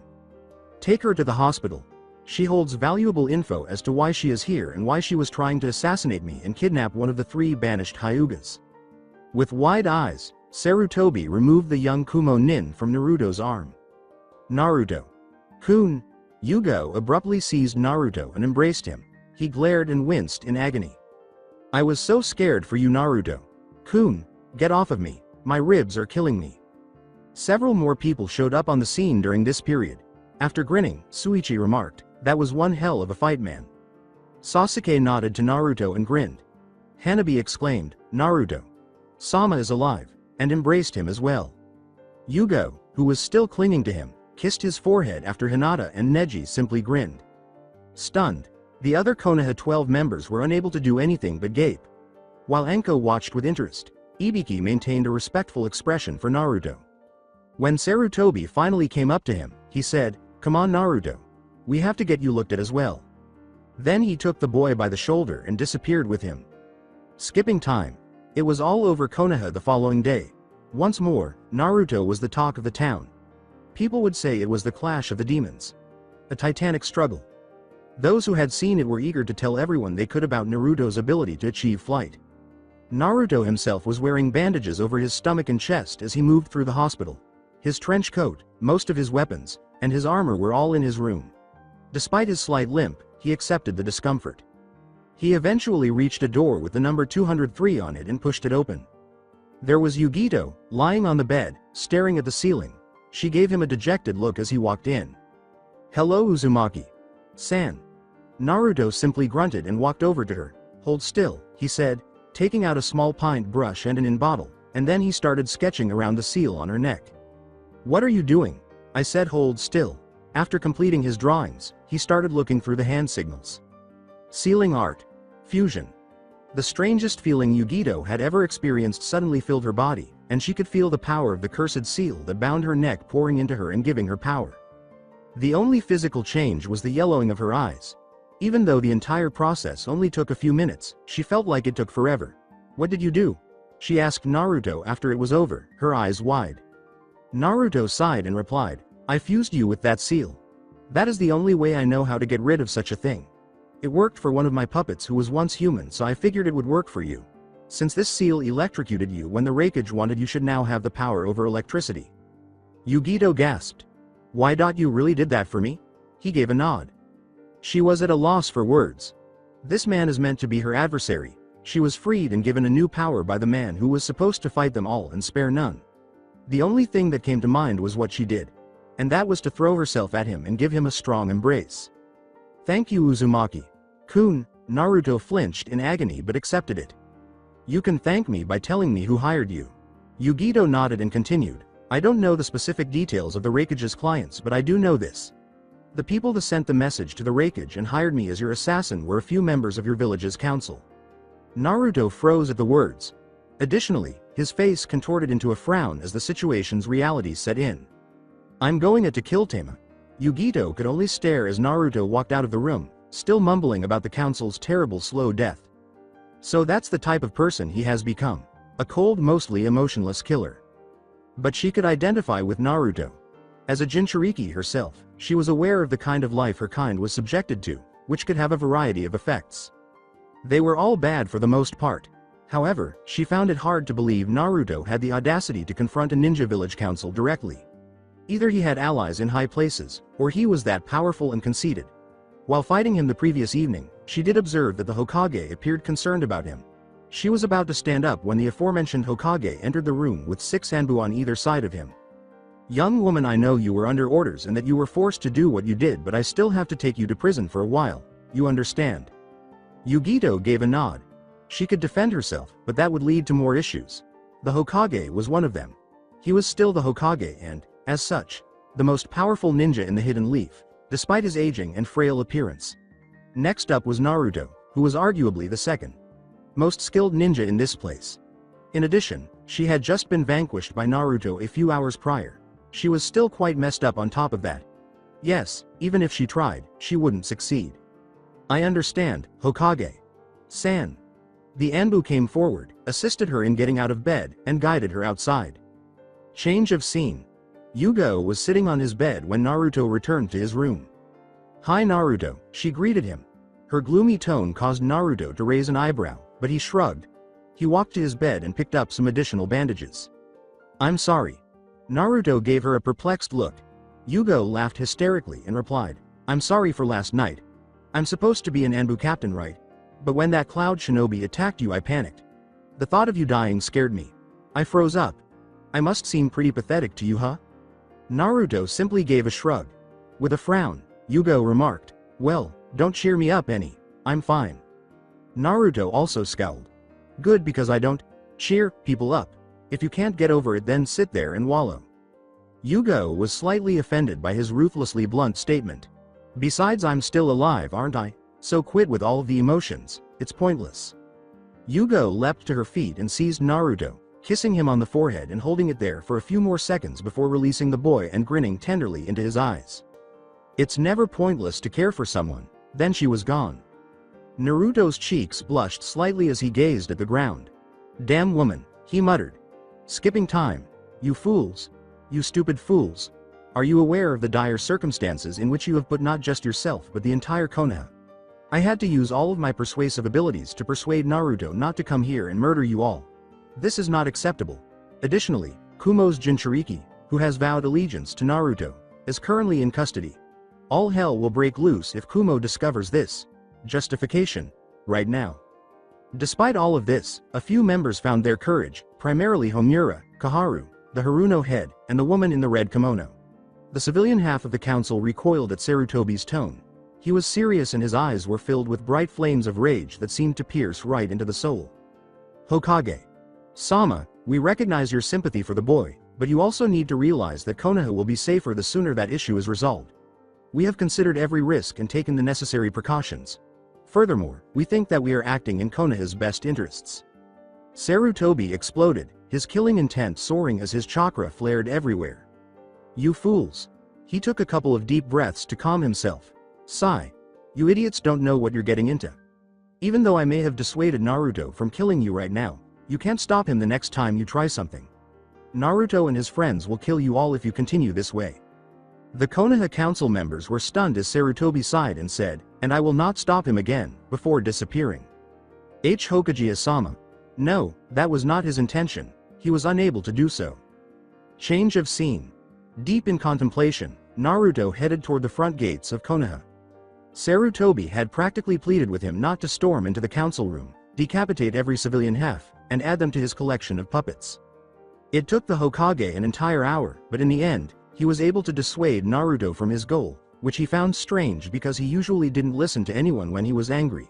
Maybe it was because it was the Hokage. If Naruto could honestly say he had anyone he cared for, it would be the Hokage, the only person in all of Konoha who had supported him from the beginning. He told himself, I suppose I owe it to Hokage Gigi to listen to him. Sama Naruto?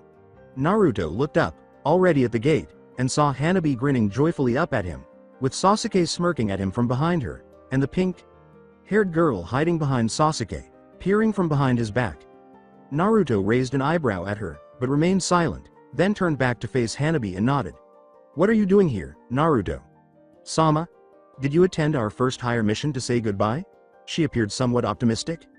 Naruto studied the three genin in front of him. The pink-haired one was a little less anxious, but he was still partially obscured by the frustrated-looking Uchiha, and Hanabi was grinning at Naruto. When he finally said, I guess, Hanabi's smile brightened and she reached for an embrace, but Naruto's disappearance and reappearance beside the pink-haired girl caused her to gasp and widen her eyes. No hugs, Naruto said bluntly to Hanabi, who appeared sulky. Her huffing response, you let that purple-haired old hag hug you all the time, further demonstrated this. No hugs, Naruto repeated, and Sasuke gave a small but well-hidden laugh. Naruto looked up and asked, are you supposed to be protecting the old man? Pointing to a short, unimportant-looking man with graying hair and a sake bottle in his hand, Sasuke said, ya don't look so tough. He turned to face Naruto. The man was saved by Hanabi, who said, don't insult Naruto. Sama, as Naruto's eyebrow twitched. He has accomplished feats that most ninjas could only imagine. Yeah, if they wanted to use dolls, Sasuke replied. Watch it, Uchiha, Naruto said. Yeah, pay attention, or I'll give you a Jayuken, Hanabi said. Sasuke simply crossed his arms and smirked as he looked up at the pink-haired girl's widening eyes. At that moment, the girl with the pink hair said, my name is Sakura Haruno. The last name made Naruto tense for a moment, but he quickly recovered and said, Naruto Uzumaki, meeting the girl's brilliant emerald green eyes directly. It's nice to meet you, she said, stepping out from behind Sasuke and bowing courteously. HN, Naruto replied, while Sakura remained silent, but her inner voice spoke. See? He wasn't all that horrible, I told you. What a fool mom is. Yeah, perhaps. Hanabi laughed, but before she could respond, Kakashi showed up. Uzumaki come to see of your comrades she said, bowing to Naruto once more before hiding behind Sasuke. They're completely safe with me, I promise. After all, this is only a C rank mission. I don't care about their security, they ought to be capable of taking care of themselves. Kakashi's perspiration fell. Anyway, it's time to leave, team. If we depart now, we can reach Wave by tomorrow. They all said, hi sensei, and the group turned to go. Goodbye, Naruto. Sama. You will be missed. Sasuke simply nodded at Naruto and then turned away, said Hanabi, grinning broadly. However, as he turned around, his vision abruptly became blurry and black, and when he opened his eyes a few seconds later, he discovered that he was staring up at the Kyuubi's enormous glowing eyes in his mind. Hello Uzumaki Naruto. Change of scene. The Anbu escorting her put her roughly in the chair and faced her toward Ibiki. Yugito was taken underground to the dank and dark prisons of Konoha, where Ibiki was waiting for her. She knew this man, who was an expert in interrogation and torture, and she wondered why he was there, but it went by quickly. He was likely there to make sure she was telling the truth when she told the Hokage what she knew. Thank you, Anbu. From here, I can handle it. The girl sighed and said, killing intent of that level will not work on me. Ibiki looked down at her and fixed his gaze on her as the Anbu bowed and disappeared. Well, you are a Jinchuriki after all, Ibiki said with a sly smile and a nod. You would be immune to such things if you lived your entire life with a demon sealed inside of you. So, do you want to ask me why I told your Kage what I told him? Yugito asked, nodding. No, not at all. I have a good idea already. No, my only purpose is to watch you. Hokage. Sama will question you further after he returns from his meeting with the council, which should happen soon. Or just mention your renewed devotion to Naruto-san. I see ya, but I on the other hand have all kinds of questions to ask. Yugito gave a leftward head snap. A woman with purple hair was grinning maniacally at her. She was dressed in a tan open trench coat, fishnet, and a skirt, and she appeared to be around 18. Ah Anko, what brings you here? Anko simply smiled more and approached Yugito. She put her fingers on her chin and looked closely at her face. Very pretty you are. Yugito remained silent. So it's my understanding you have pledged your loyalty to Naruto. Is this correct? What about your village? Yugito murmured. I no longer have any ties to Kumo. Uzumaki-kun has freed me from that place, and therefore I owe a great deal to him, and the only way I can think to repay him is to become his to do with whatever he wants. To serve him and him alone. Anko's eyebrow went up. Plus the Nibi seems attracted to the Kyuubi. Anko nearly burst out laughing. Well, that's certainly a strange thing. Freed from one master to willing serve another. Oh well, it's not my business. However, I do wish to know one thing. Yes? Is it true you had a binding seal on your neck and that Naruto has taken that away from you? Yugito gave a nod. Yes, it is true. Uzumaki-kun freed me from the binding seal's influence by using a modified medical seal to fuse me with the seal's power. He said I should have the power of electricity now since the seal was designed to electrocute me. Anko gave a nod. She turned to go, saying, I see it seems there is much to that guy. Thanks for the info. She quickly disappeared to conceal her smirk after saying, oh, and if you want to serve Naruto, be prepared. He's quite the chick magnet and has 3 girls already living with him. Although Yugito remained silent, her inner demon spoke loudly about the topic. So you have sworn loyalty to the Kyuubi Jinchuriki. Quite strange indeed. Yugito noticed a cell when he turned to the right. A young man Naruto's age was in that cell. He appeared to have been there for some time. He wore a pair of black pants and a black shirt with one sleeve longer than the other, which only covered his upper back and chest. Yugito observes that his face was completely emotionless and that his skin was extremely pale. Above his head, his arms were shackled. She questioned, who are you? After staring at her with lifeless eyes for a full minute, the boy said, Sai. My name is Sai. Change of scene. Neji and Hinata sighed as they gazed at the demolished remnants of their house. None of the security puppets were working, and 3/4 of the place was completely destroyed. Neji sighed loudly as a fragment of the roof hit the floor, asking, now where are we going to live? Hinata remained silent. You won't be living anywhere, demon lovers. Trash belongs on the streets. When Neji and Hinata turned around, they noticed several Hyugas from the main house grinning at them. Hey Hachi, I wouldn't get too close to them, they might taint you with their foul demon-loving presence. Hehehe Haishi. Sama did the right thing in exiling you too and that little skank brat sister of yours. Neji's eyes narrowed. Hey, perhaps we should kill you right now, Neji laughed. You couldn't kill us even if you tried. We're stronger than all of you fools. Glaring, Hachi stepped forward. Neji and Hinata adopted a fighting stance that was distinct from the Jayukins. You're fortunate that the seal was taken out of your head, branch trash. And you're lucky Uzumaki-san isn't here to kill you slower than we will. Want to give that a try? Hinata glared and Neji grinned. Gladly. However, Sume, the head of the Inuzuka clan, and Shikaku, the head of the Nara clan, appeared before anything else could happen. Avoid the 2 Hyugas, Sume instructed. Shaking his head, Hachi declared, those 2 are not Hyugas. They must not be touched in any case. Like Uzumaki-san, they are protected by us. Do you understand? With a death glare, Sume asked. The Hyugas received the message despite their outbursts. Fine then. Then they turned and walked away. The 3 elite ninjas turned to face the 2 former Hyugas after they had left. Neji said, thank you for your help, as Hinata bowed, even if it wasn't necessary. Shikaku sighed and said, just don't get yourselves killed, as Sume smirked and disappeared. Cleaning your corpses would be too much work. Yeah. Yugo was left with the 2 after Shikaku disappeared as well. Damn, this is going to take forever to clean up, she replied. Neji and Hinata both nodded in agreement. Change of scene. The information that Cloud Kunoichi had given her got Anko thinking. She didn't know that Naruto could fuse a curse or binding seal to the person it was intended to enslave and grant them whatever power the seal might have held. She wondered for a moment what would happen to her if Naruto did that for her own cursed seal. She crushed the faint hope that had started to rise because she couldn't possibly crawl to Naruto. It was beneath her to do such a pathetic thing, and in any case, Naruto would probably call her pathetic if she showed up and asked him to fuse her with the seal on her neck, sounding all desperate and shit. She told herself, I'll think more on this later, as she headed to her favorite dango spot. I might end up being one of his allies. He would consider a comrade in arms who had total command of the cursed seal to be more effective. She ordered as usual and started talking to herself once more. It seems the popular thing is to either pledge loyalty to him alone or try and win his love. If she recalled correctly, Naruto was 7 years younger than her, and he was far too young to try to get involved. However, she had to acknowledge that his strength, knowledge, and mindset were far beyond his years. He was mature enough, mentally, to handle a night sex should any of the girls he lives with manage to get him to participate in the action. However, he was still only a 12-year-old boy in every other way, and the idea of swearing allegiance to him left her feeling sour. Oh no, I'll give this some thought later. She disregarded the jeers directed at her. Change of scene. Yugito turned to face Sai as he concluded his tale.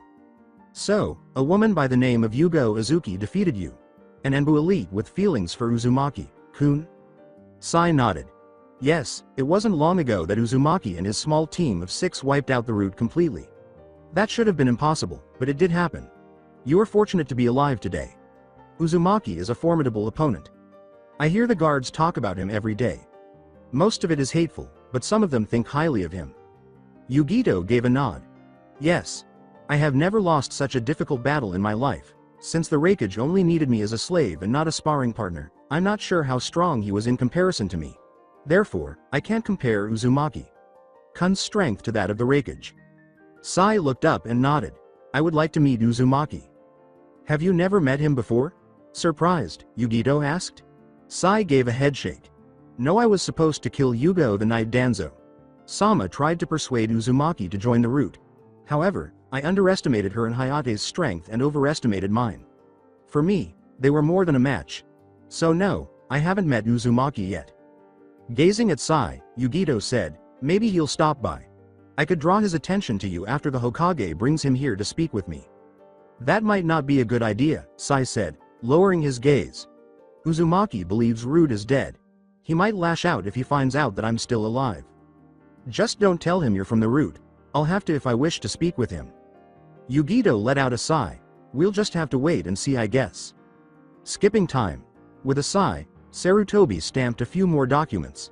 He had not yet visited the Kumo Kunoichi in the prisons after his conversation with the council, and he needed to confirm that she was telling the truth, even though he knew she was. It never hurt to double check in front of a few other ninjas. He said to himself, damn, I'm getting too old for all of this shit, and he asked, where is Naruto? Since he had succeeded in persuading Naruto not to kill the civilian half of the council, he had been thinking about this question a lot. Subconsciously, he was still unsure of how he had accomplished it, and Naruto was determined to kill the idiots as well. Rewind. Hokage. Gigi, please let me go. Blood will be shed for those jerks. And I won't let anything stop me. Naruto. Please give this some thought. They cannot be killed. Hear me out. Those jerks sent an assassin after me. Hokage. Gigi. One more Jinchuriki. From a village that is hostile. I'll murder them all. They were a block away from the council room, and many villagers watched in horror and wonder as Sarutobi struggled to hold Naruto in a bear hug while he tried desperately to stop him from bursting into the room. Please, Naruto, I need them alive for the time being, even though I know they're all idiots. They are essential to the village's survival. After snarling and biting his thumb, Naruto called forth Onitenshi, who sprinted in the direction of the council room. Naruto, no, listen to me, please, pay attention to the Hokage. Sarutobi took advantage of the fact that Naruto and the puppet both froze. I am aware that what they did was foolish and conceited, Naruto. Even though you've promised not to take anyone's garbage, please give them a break this once. I swear to you that I will put them in their proper place, but if you go ahead and dismiss the council now, Konoha will be in chaos. And I just can't allow that to occur. Particularly considering that the Chunin exams are just 3 months away. For a moment, the Hokage believed Naruto was going to attack him when he turned to face Sarutobi, but he was relieved when Naruto calmed down and said, all right. This is the one and only time I will spare them. They won't have another opportunity to make fun of me. Make sure to inform them of that. Sarutobi released the puppet user after nodding. I thank you, Naruto. Naruto simply gave a grunt and disappeared. Flashback at the end, he sighed and remarked, that boy can be so much trouble sometimes, but he didn't feel angry at Naruto because he believed that Konoha was ultimately to blame. Before he got up, he stamped a few more documents. He removed the scroll from the bird's back, gave it a well-earned snack, opened the scroll, and read it after a messenger bird flew into his window with a scroll on its back that appeared to have been written in a bit of a hurry. Hokage. Sama, it seems that Tazuna-san has been hiding his information. Since Tazuna-san's head is being pursued by influential individuals, this mission is not a C-rank mission. We were attacked shortly after we got to Wave Country by 2 Chunin nin from Kiri known as the Demon Brothers. After that, Momochi Zabuza, an A-rank criminal, attacked us. I have no doubt that he will launch another attack. With just the 4 of us, Tazuna is not safe at the moment. I'm asking for backup. Hitaki Kakashi signed Hitaki Kakashi. Sarutobi let out another sigh. Who am I going to send, damn it? The others are occupied with something. Anko is there. Oh wait. No, she appears preoccupied at the moment. For several more minutes, he thought about who he could send. That's when he suddenly got an idea. It's been a while since Naruto had a mission. Yes, he would be ideal. He stood up. Now I just have to find him. He activated his crystal ball after taking it out. Locate Naruto Uzumaki. Before the ball finally found its target, it flashed through a few scenes. Naruto was at Konoha's front gate, but something wasn't right. He was unconscious on the ground, to start. Dude. Change of scene. Kyuubi, Naruto said emotionlessly. Indeed boy. I guess I'm here to talk about how you can use your chakra to pay me. Yes, the Kyuubi said with a smile. I must admit that you have captivated me as I have spent the last few hours perusing your memories from the past 2 years. There's a lot of interest in this jutsu. Able to produce soldiers that you alone can lead. Either from wood or your fallen enemies' bodies. And it's amazing how vicious you are. Naruto remained silent. I've made up my mind what I want from you, Uzumaki.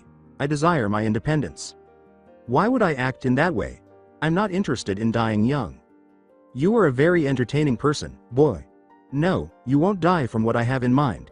Do you know what a transfer rune is? What? One kind of old magic is a transfer rune. We refer to this magic as ancient runes. It is far more powerful than any of your human seals.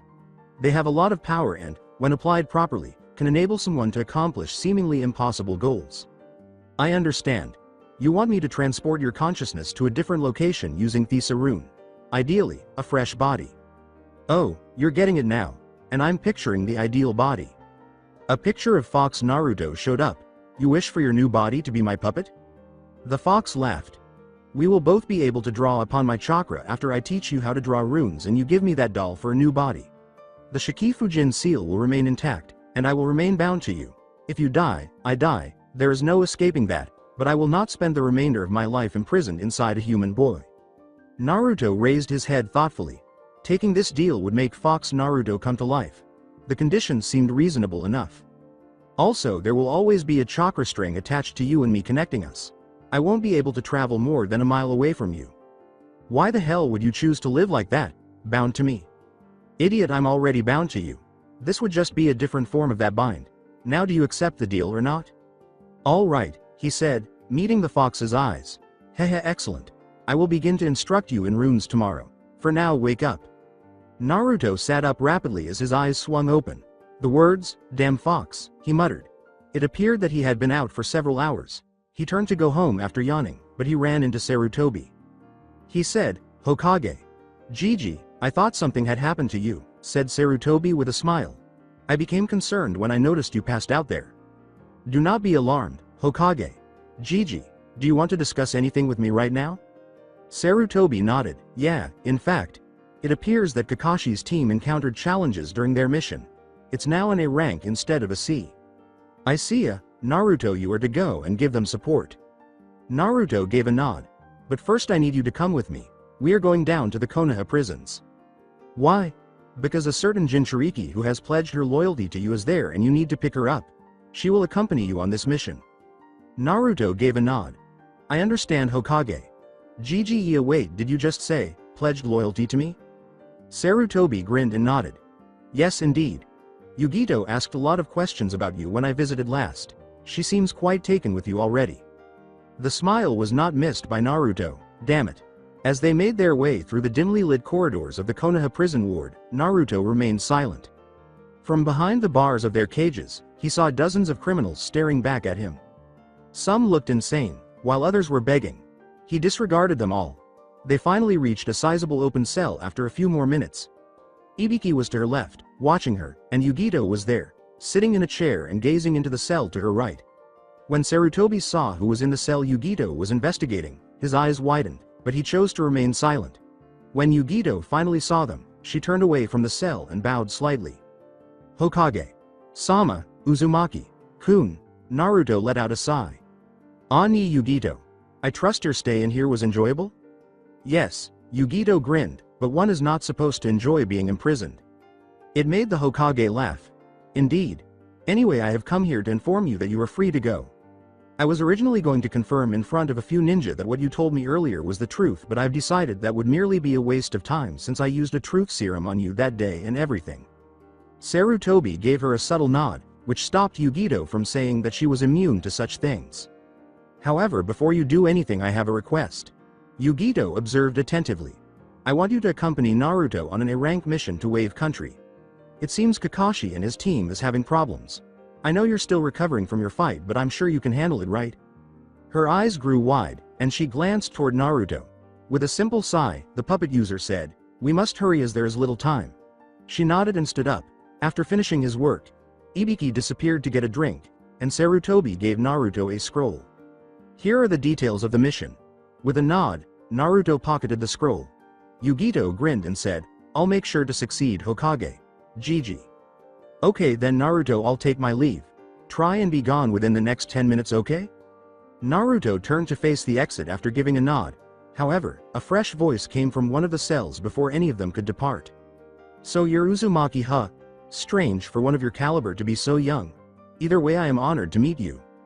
Remembering that this was the cell that Yugito was staring into, Naruto silently walked up to it. He looked in and arched an eyebrow at the child. This was the first time he had seen him.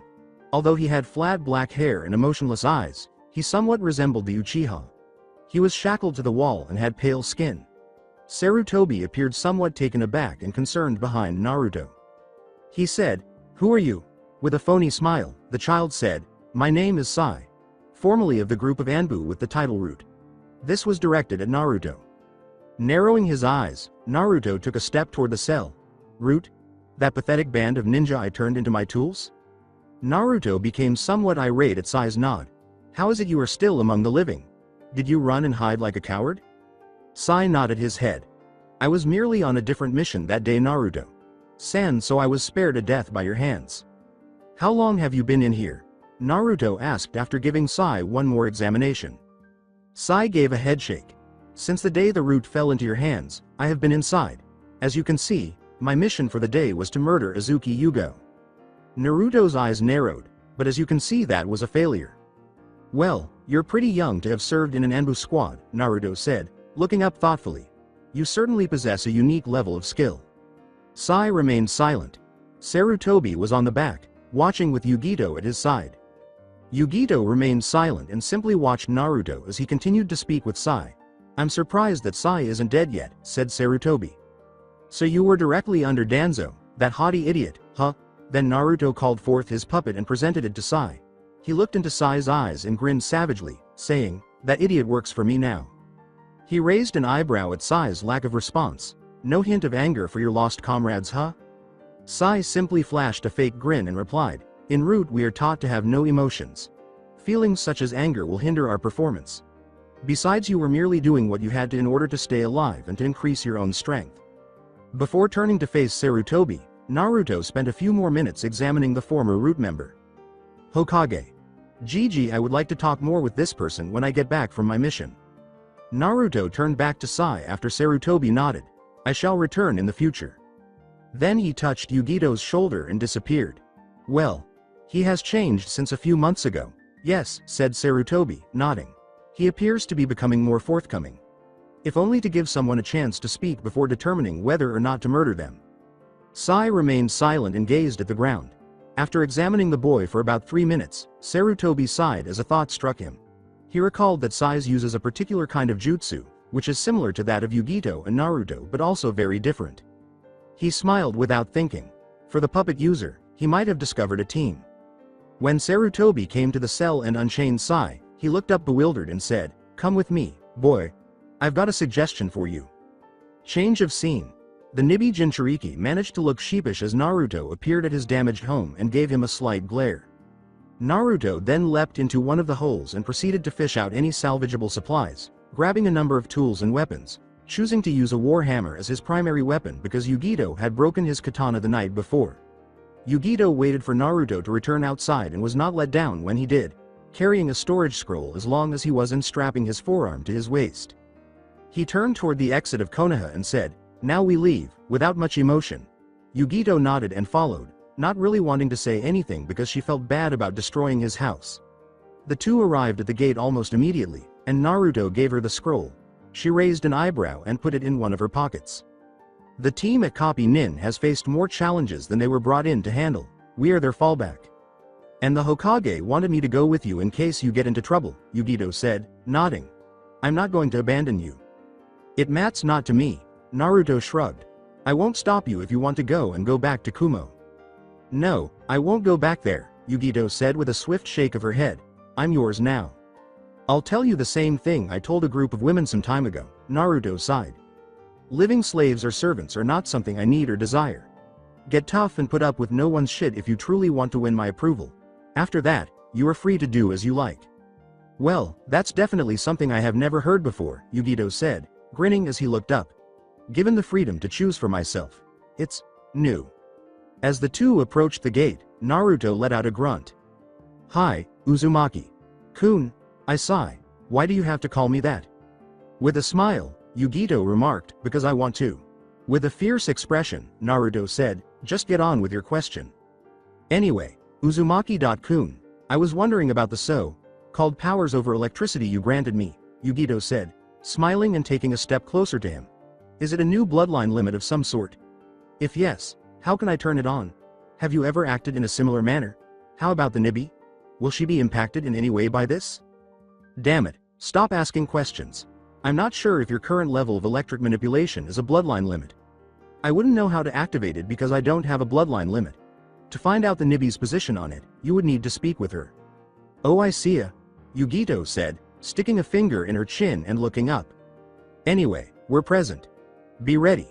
Naruto was busy eyeing the two Chunin as if daring them to say something, but they didn't, and Naruto seemed somewhat satisfied. Yugito snapped out of it and looked forward.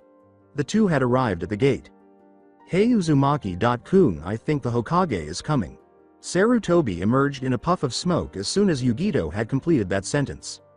Oh good, I caught you just in time, he said, breathing a little heavily. What seems to be the trouble, Hokage? Gigi? Asked Naruto, raising an eyebrow. Yugito raised an eyebrow at Naruto's familiarity with the village leader, knowing that the Hokage had feelings for the blonde but not knowing that the two were so familiar with him. She was a testament to the idea that Naruto had friends in high places, which is why he was able to get away with threatening the council, and that not many people could stop him anyway. Despite his apparent hesitation, Sarutobi went on, saying, well, during your time visiting the dungeons I came to a realization. And it is? That you do not have a team. All right, you employ me directly. My puppets are with me. I only require that team. Yugito was a little saddened by his direct remarks, but she quickly overcame it, as was obviously the case with all Jinchuriki, who were largely ignored by society for the most part. Yes, you might believe that, but I believe that having a team to support oneself is a wise move for any ninja. If there is someone you can't manage alone, you know. What say you? Your reasoning is logical, Naruto said, nodding. Who will then be my teammates? When Sarutobi pointed to the location behind him, the prisoner came forward. Sai's phony smile said, hello Naruto-san, and Naruto suppressed his astonished expression. So, this Root is going to be my teammate. I am no longer a member of Root, he said, bowing his head.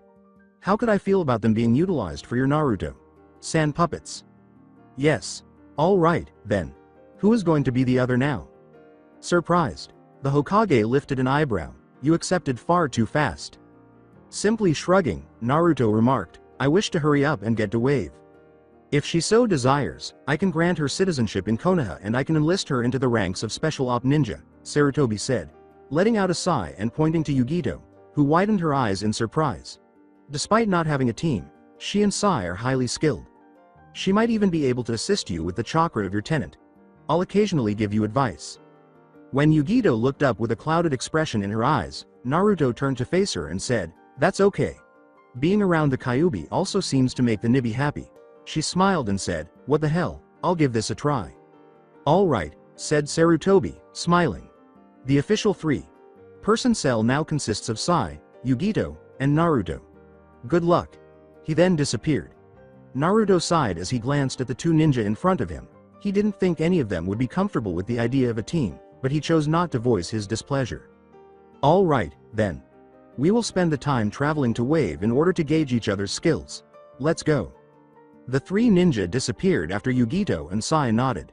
Unaware that they were holding their breath, the two Chunin exhaled. Azuma remarked, "Damn, I'm starting to hate this job." Katetsu merely gave a nod. Change of scene. When Sarutobi encountered Yugo, Hinata, and Neji, he scowled at their unkempt appearances.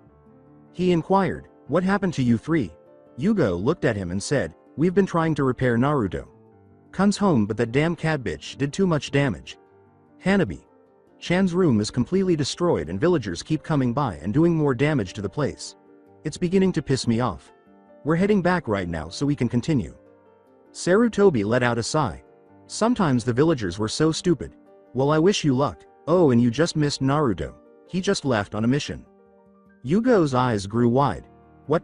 And you didn't come and get me so I could see him off? What the hell?" Sarutobi laughed.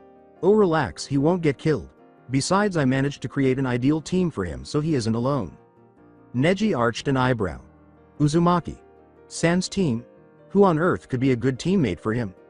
Sarutobi glanced at Yugo and suppressed a smirk. "Well, Sai comes first." The Hokage smiled. This was gold. Yugo instantly snapped her head toward Sarutobi, the only root that wasn't killed that night. "Then there's a well, I'm sure you know who she is." "Hold on a second, she, like another female?" Sarutobi's smile became sinister. "Certainly.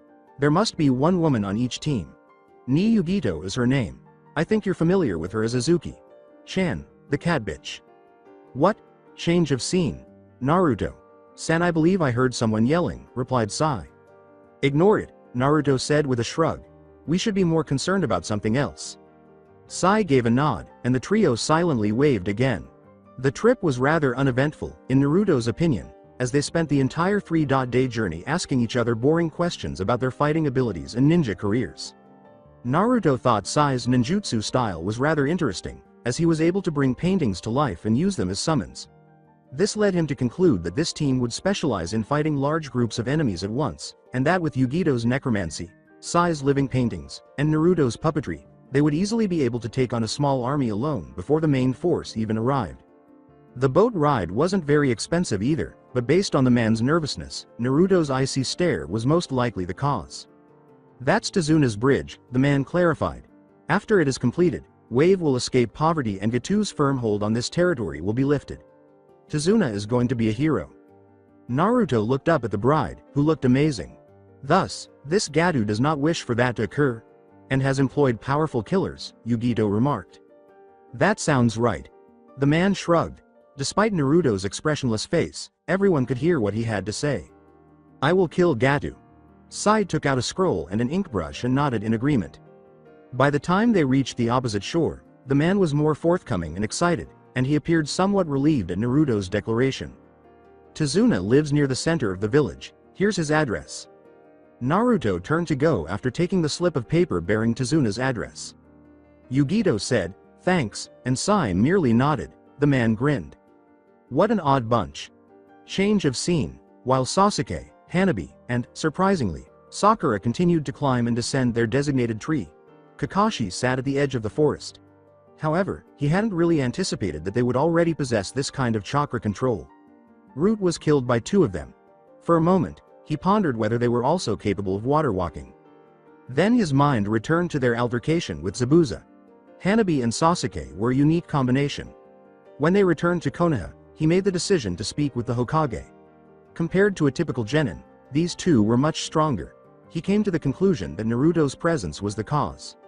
Sasuke and Hanabi shook their heads no, saying, "We'll keep going until we're worn out." "Well, guys, since you all have this thing mastered, we might as well go back to Tazuna's place. It contributes to the expansion of our reserves." "I concur, sensei." Sakura's starry eyes said, "I need to practice more or Sasuke-kun won't love me," which made Hanabi laugh. The three genin were left to their own devices when Kakashi simply shrugged and disappeared. Sasuke grinned at Hanabi as soon as Kakashi left, saying, "Hey Hyuga, how about we actually train?" "A Hyuga training with Uchiha?" Hanabi smirked. "The notion is absurd." Sakura appeared perplexed and a little uneasy. Guys, what do you mean? Real training?" Hanabi gave Sakura a menacing glance. "Do you want to find out?" Sakura swallowed. She considered turning down the offer, but she felt more confident after seeing Sasuke. Okay then. Show me what you can do, Sasuke-kun. Hanabi scowled. Change of scene. As her temper flared, Yugito remarked, the living conditions of this place are abysmal. How could someone even do this? As he and his new team passed a bunch of scruffy-looking kids playing tag, Naruto remarked, it's the way of the world. It's full of greedy bastards. Wave's village was in such bad condition that Naruto was thinking about it. Children, covered in dirt and orphaned, ran around. Disease and starvation were widespread, and the vendors hardly had any food scraps to sell. He couldn't help but feel sorry for the villagers after seeing the expressions in their eyes. They possessed the eyes of someone whose soul had been dismantled, smashed into dust, and carried away by the wind. His admiration for Tazuna gradually increased as a result of his efforts to restore his people's hope and retake their town. Sai pointed to a house that appeared to be in reasonably good condition and said, Naruto-san, I think this is the place. The address on the house matched the address on the paper the boatman had given them. Indeed. Let's proceed. Then Naruto approached the house and repeatedly knocked on the door. A female voice said, I'm coming, and then there were rapid footsteps. The door opened to reveal a stunning woman of about 25 with dark blue hair. Hello. I'm Tsunami, may I know who you are? My name is Naruto, Naruto said, nodding. I'm Yugito, and my name is Sai. We are the ninja that were requested for backup by the copy nin Hitaki Kakashi.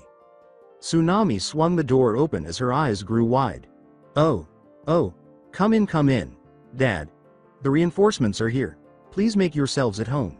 Dinner will be ready in a bit. Without saying a word, the three went inside and settled into the living room, while Naruto took out a brush and some ink. Sai sat on the couch and took out a drawing book. Yugito decided to sit near Naruto, but he started talking to the Nibi about the potential of electricity. It was silent for 6 minutes until Kakashi walked in. Yo everyone, he paused in the middle of his statement upon realizing who was present. Kumo assassin and root kid, Naruto. What on earth is the elderly man contemplating? I get it, Naruto, but please send the other two. Hitaki, I dislike it when people give me that kind of stare. Please look away, Naruto said, interrupting Kakashi's train of thought. What? I apologize. Naruto-san briefly lost consciousness. As a backup, Hokage Sama sent you three, huh? Yes, Naruto said, nodding, but we do not know much about the situation. Well, it appears that Gadu has two strong nin working for him, Kakashi said, nodding. One is Momochi Zabuza, the notorious mist demon. His partner comes next. Despite being portrayed as a hunter-nin, we lack a true understanding of his abilities. Zabuza was strong, and he soon outclassed us. Even two of my students displayed an unusual amount of power and skill. I understand. Additionally, you sent a backup in case Gadu had more powerful nin working for him. Exactly. However, I'm curious about the individuals he chose. Naruto's eyes narrowed. It's just that he sent one of Naruto's first enemies and someone who just attempted to kill Naruto. Sai stated in a tone devoid of emotion, you have nothing to worry about Hitaki-san. We won't betray you. With a nod of agreement, Naruto leapt to one of the ceiling's corners. What are you doing? Naruto remained silent. He just started painting many seals, then poured chakra into them and murmured, Fuin. A Chunin puppet materialized in a puff of smoke after you withdrew another scroll and wiped blood across one of the kanji. The puppet came to life instantly after a chakra string was attached to it from the seal. It jumped up to the corner and stopped. Awaiting an attack, it took 5 minutes to complete. Naruto explained, I'm adding a bit of security to Tazuna-san's home, while he carried out the same action in a different corner. That way Tsunami and anyone else living here will be protected somewhat while we are out. Kakashi and the others silently observed as Naruto added security puppets to the ledges of the roofs well and to every corner of the living room. Before long, 10 puppets were placed thoughtfully on each side of Tazuna's house, each poised to strike when an enemy approached. Yugito smiled as he glanced around. As her hands started to glow with the Ed Nibi chakra, she remarked, I think I'll add to that. A ninja technique known as Shinikakyosei no Jutsu. About 30 zombie samurai emerged in puffs of smoke a second later. Position yourself around the perimeter of this house, stay hidden and slay any enemies that approach, she instructed. With a nod, the zombies fled in various directions. Kakashi remarked, wow, I had no idea you could call forth zombies. It's part of the summoning contract given to me by the Nibi, she replied. Not to be outdone, Sai quickly sketched a number of paintings of tigers and a dragon, which he then expertly tossed in various directions, attaching to various locations on the walls and briefly glowing with chakra. Observing the trio before him, Kakashi remarked, "Don't you think that was a little excessive?" "Nope," Yugito grinned and said. "I agree," Sai concluded. "They should be put to death if they are so foolish as to attempt to storm the house. Our goal is to keep Tazuna and his family safe. I don't give a damn about the idiots attempting to approach him." Yugito gasped as Kakashi simply shrugged and took out his perverted book. "Is that volume 16 of Icha Icha Paradise?" When Kakashi saw a pair of starry eyes, he stopped and took a quick glance at the person of the gender that hates the book. His eyes widened in surprise. "When you're finished, please let me read that." Kakashi's perspiration fell. "Yuha, sure." When Yugito squealed with excitement, he chose to put aside the questions that were racing through his head and resume reading. That being said, Naruto was swore. "Fuck, a pervert woman who desires to be mine. What a waste. Right now, that's all I need." As Yugito emerged behind Kakashi and looked over his shoulder with an inquisitive feline expression on her face, complete with feline paws in place of Hansa, he thought. Sai was unsure of what to think in this situation and simply watched with interest. Tsunami and Tazuna soon followed. The woman smiled warmly and said, "Dinner is ready," while Tazuna simply gestured to Naruto. "It's you." Naruto simply grinned and said, "Yes, it's me, old man." With a laugh, Kakashi said, "How about we meet up at the dinner table?" Sai remarked, "Good idea, I'm starved." In Naruto's perspective, dinner was a rather pleasant affair. Tazuna told his daughter about his brief encounter with the blonde shrimp and how the young girl Hanabi appears to have a crush on him. Tsunami found this to be quite adorable, but was a little unnerved by Naruto's vacant gaze. A young boy named Inari kept glaring at everything around him. Yugito kept trying to steal Kakashi's book, and Sai's comment about Tazuna being dickless set off a 10-minute tirade of yelling and ranting, which included an attempt to subdue one bridge builder. When Naruto's senses began to malfunction, dinner was already halfway through. The others tensed up for 3 minutes until the front door exploded open and 3 people entered. "Someone is coming," he said, tapping the handle of his hammer with his fingers. Change of scene. Even though Sasuke-kun is incredibly attractive when bare-chested, I don't care. I never am. I will never again train with you two jerks. You got it, never. When Hanabi said, "Oh, stop being such a pansy, Haruno. Stop talking, brat. Both of you are not human. I promise." What on earth was all of that? However, Sasuke-kun, I would still be yours even if you weren't human. I just thought you should be aware. "Can you give it a rest already?" moaned Sasuke. Sasuke's shirt was completely burned off, Hanabi was covered in soot cuts and bruises, Sakura wasn't much better, and Sasuke was completely messed up when the 3 of them entered the living room. And element fusiona, what the devil is it? Attempting to mix water and fire? How on earth were you thinking? Hey, I nearly got it. However, when the Uchiha succeeded in creating a fire-powered blade, you had to go all fangirl. I'll kill that banshee squeal myself if it doesn't stop. What? You heard me. Stop talking, you two, Sasuke shouted. When the 3 of them looked up, they saw Kakashi observing them critically. "What were all of you up to?" "Training," was Sasuke's straightforward response. "More like attempting to murder me and each other," Sakura screamed, and Hanabi glared and started to insult her, but she was distracted by something more significant. Sama. Naruto. She quickly became attached to the puppet user and gave his midsection the most powerful embrace she could manage. Yugito's eyebrow began to tick, as did Naruto's. "Get off of me, Hanabi." "You're here," said Hanabi, pressing her face further into his stomach. "You're here, but why? Have you stopped by to check on me?" What? The girl giggled as Naruto wrapped chakra strings around her, pried her off, and dangled her in midair. "My new team and I are here as reinforcements to you all," he stated simply. Hanabi smiled a little wider until she saw Yugito. "Sama Naruto. Why is she here?" Naruto let out a sigh. "My new teammate is that person. I anticipate that you two will get along. Her name is Yugito." Hanabi nodded his head while huffing. "As long as she avoids you, that is. I have enough competitors already." Yugito arched an eyebrow in laughter as Naruto sighed. "A little girl like you wouldn't know how to please a man of Uzumaki-kun's stature." Naruto himself let out one sigh and many gasps as a result. "Dude, I'm 12 years old. Don't try anything, and don't share your thoughts. The fact that Yugo does that is already awful. A few people chuckled and said, "Old hag. I'm relieved she's not here," Hanabi said.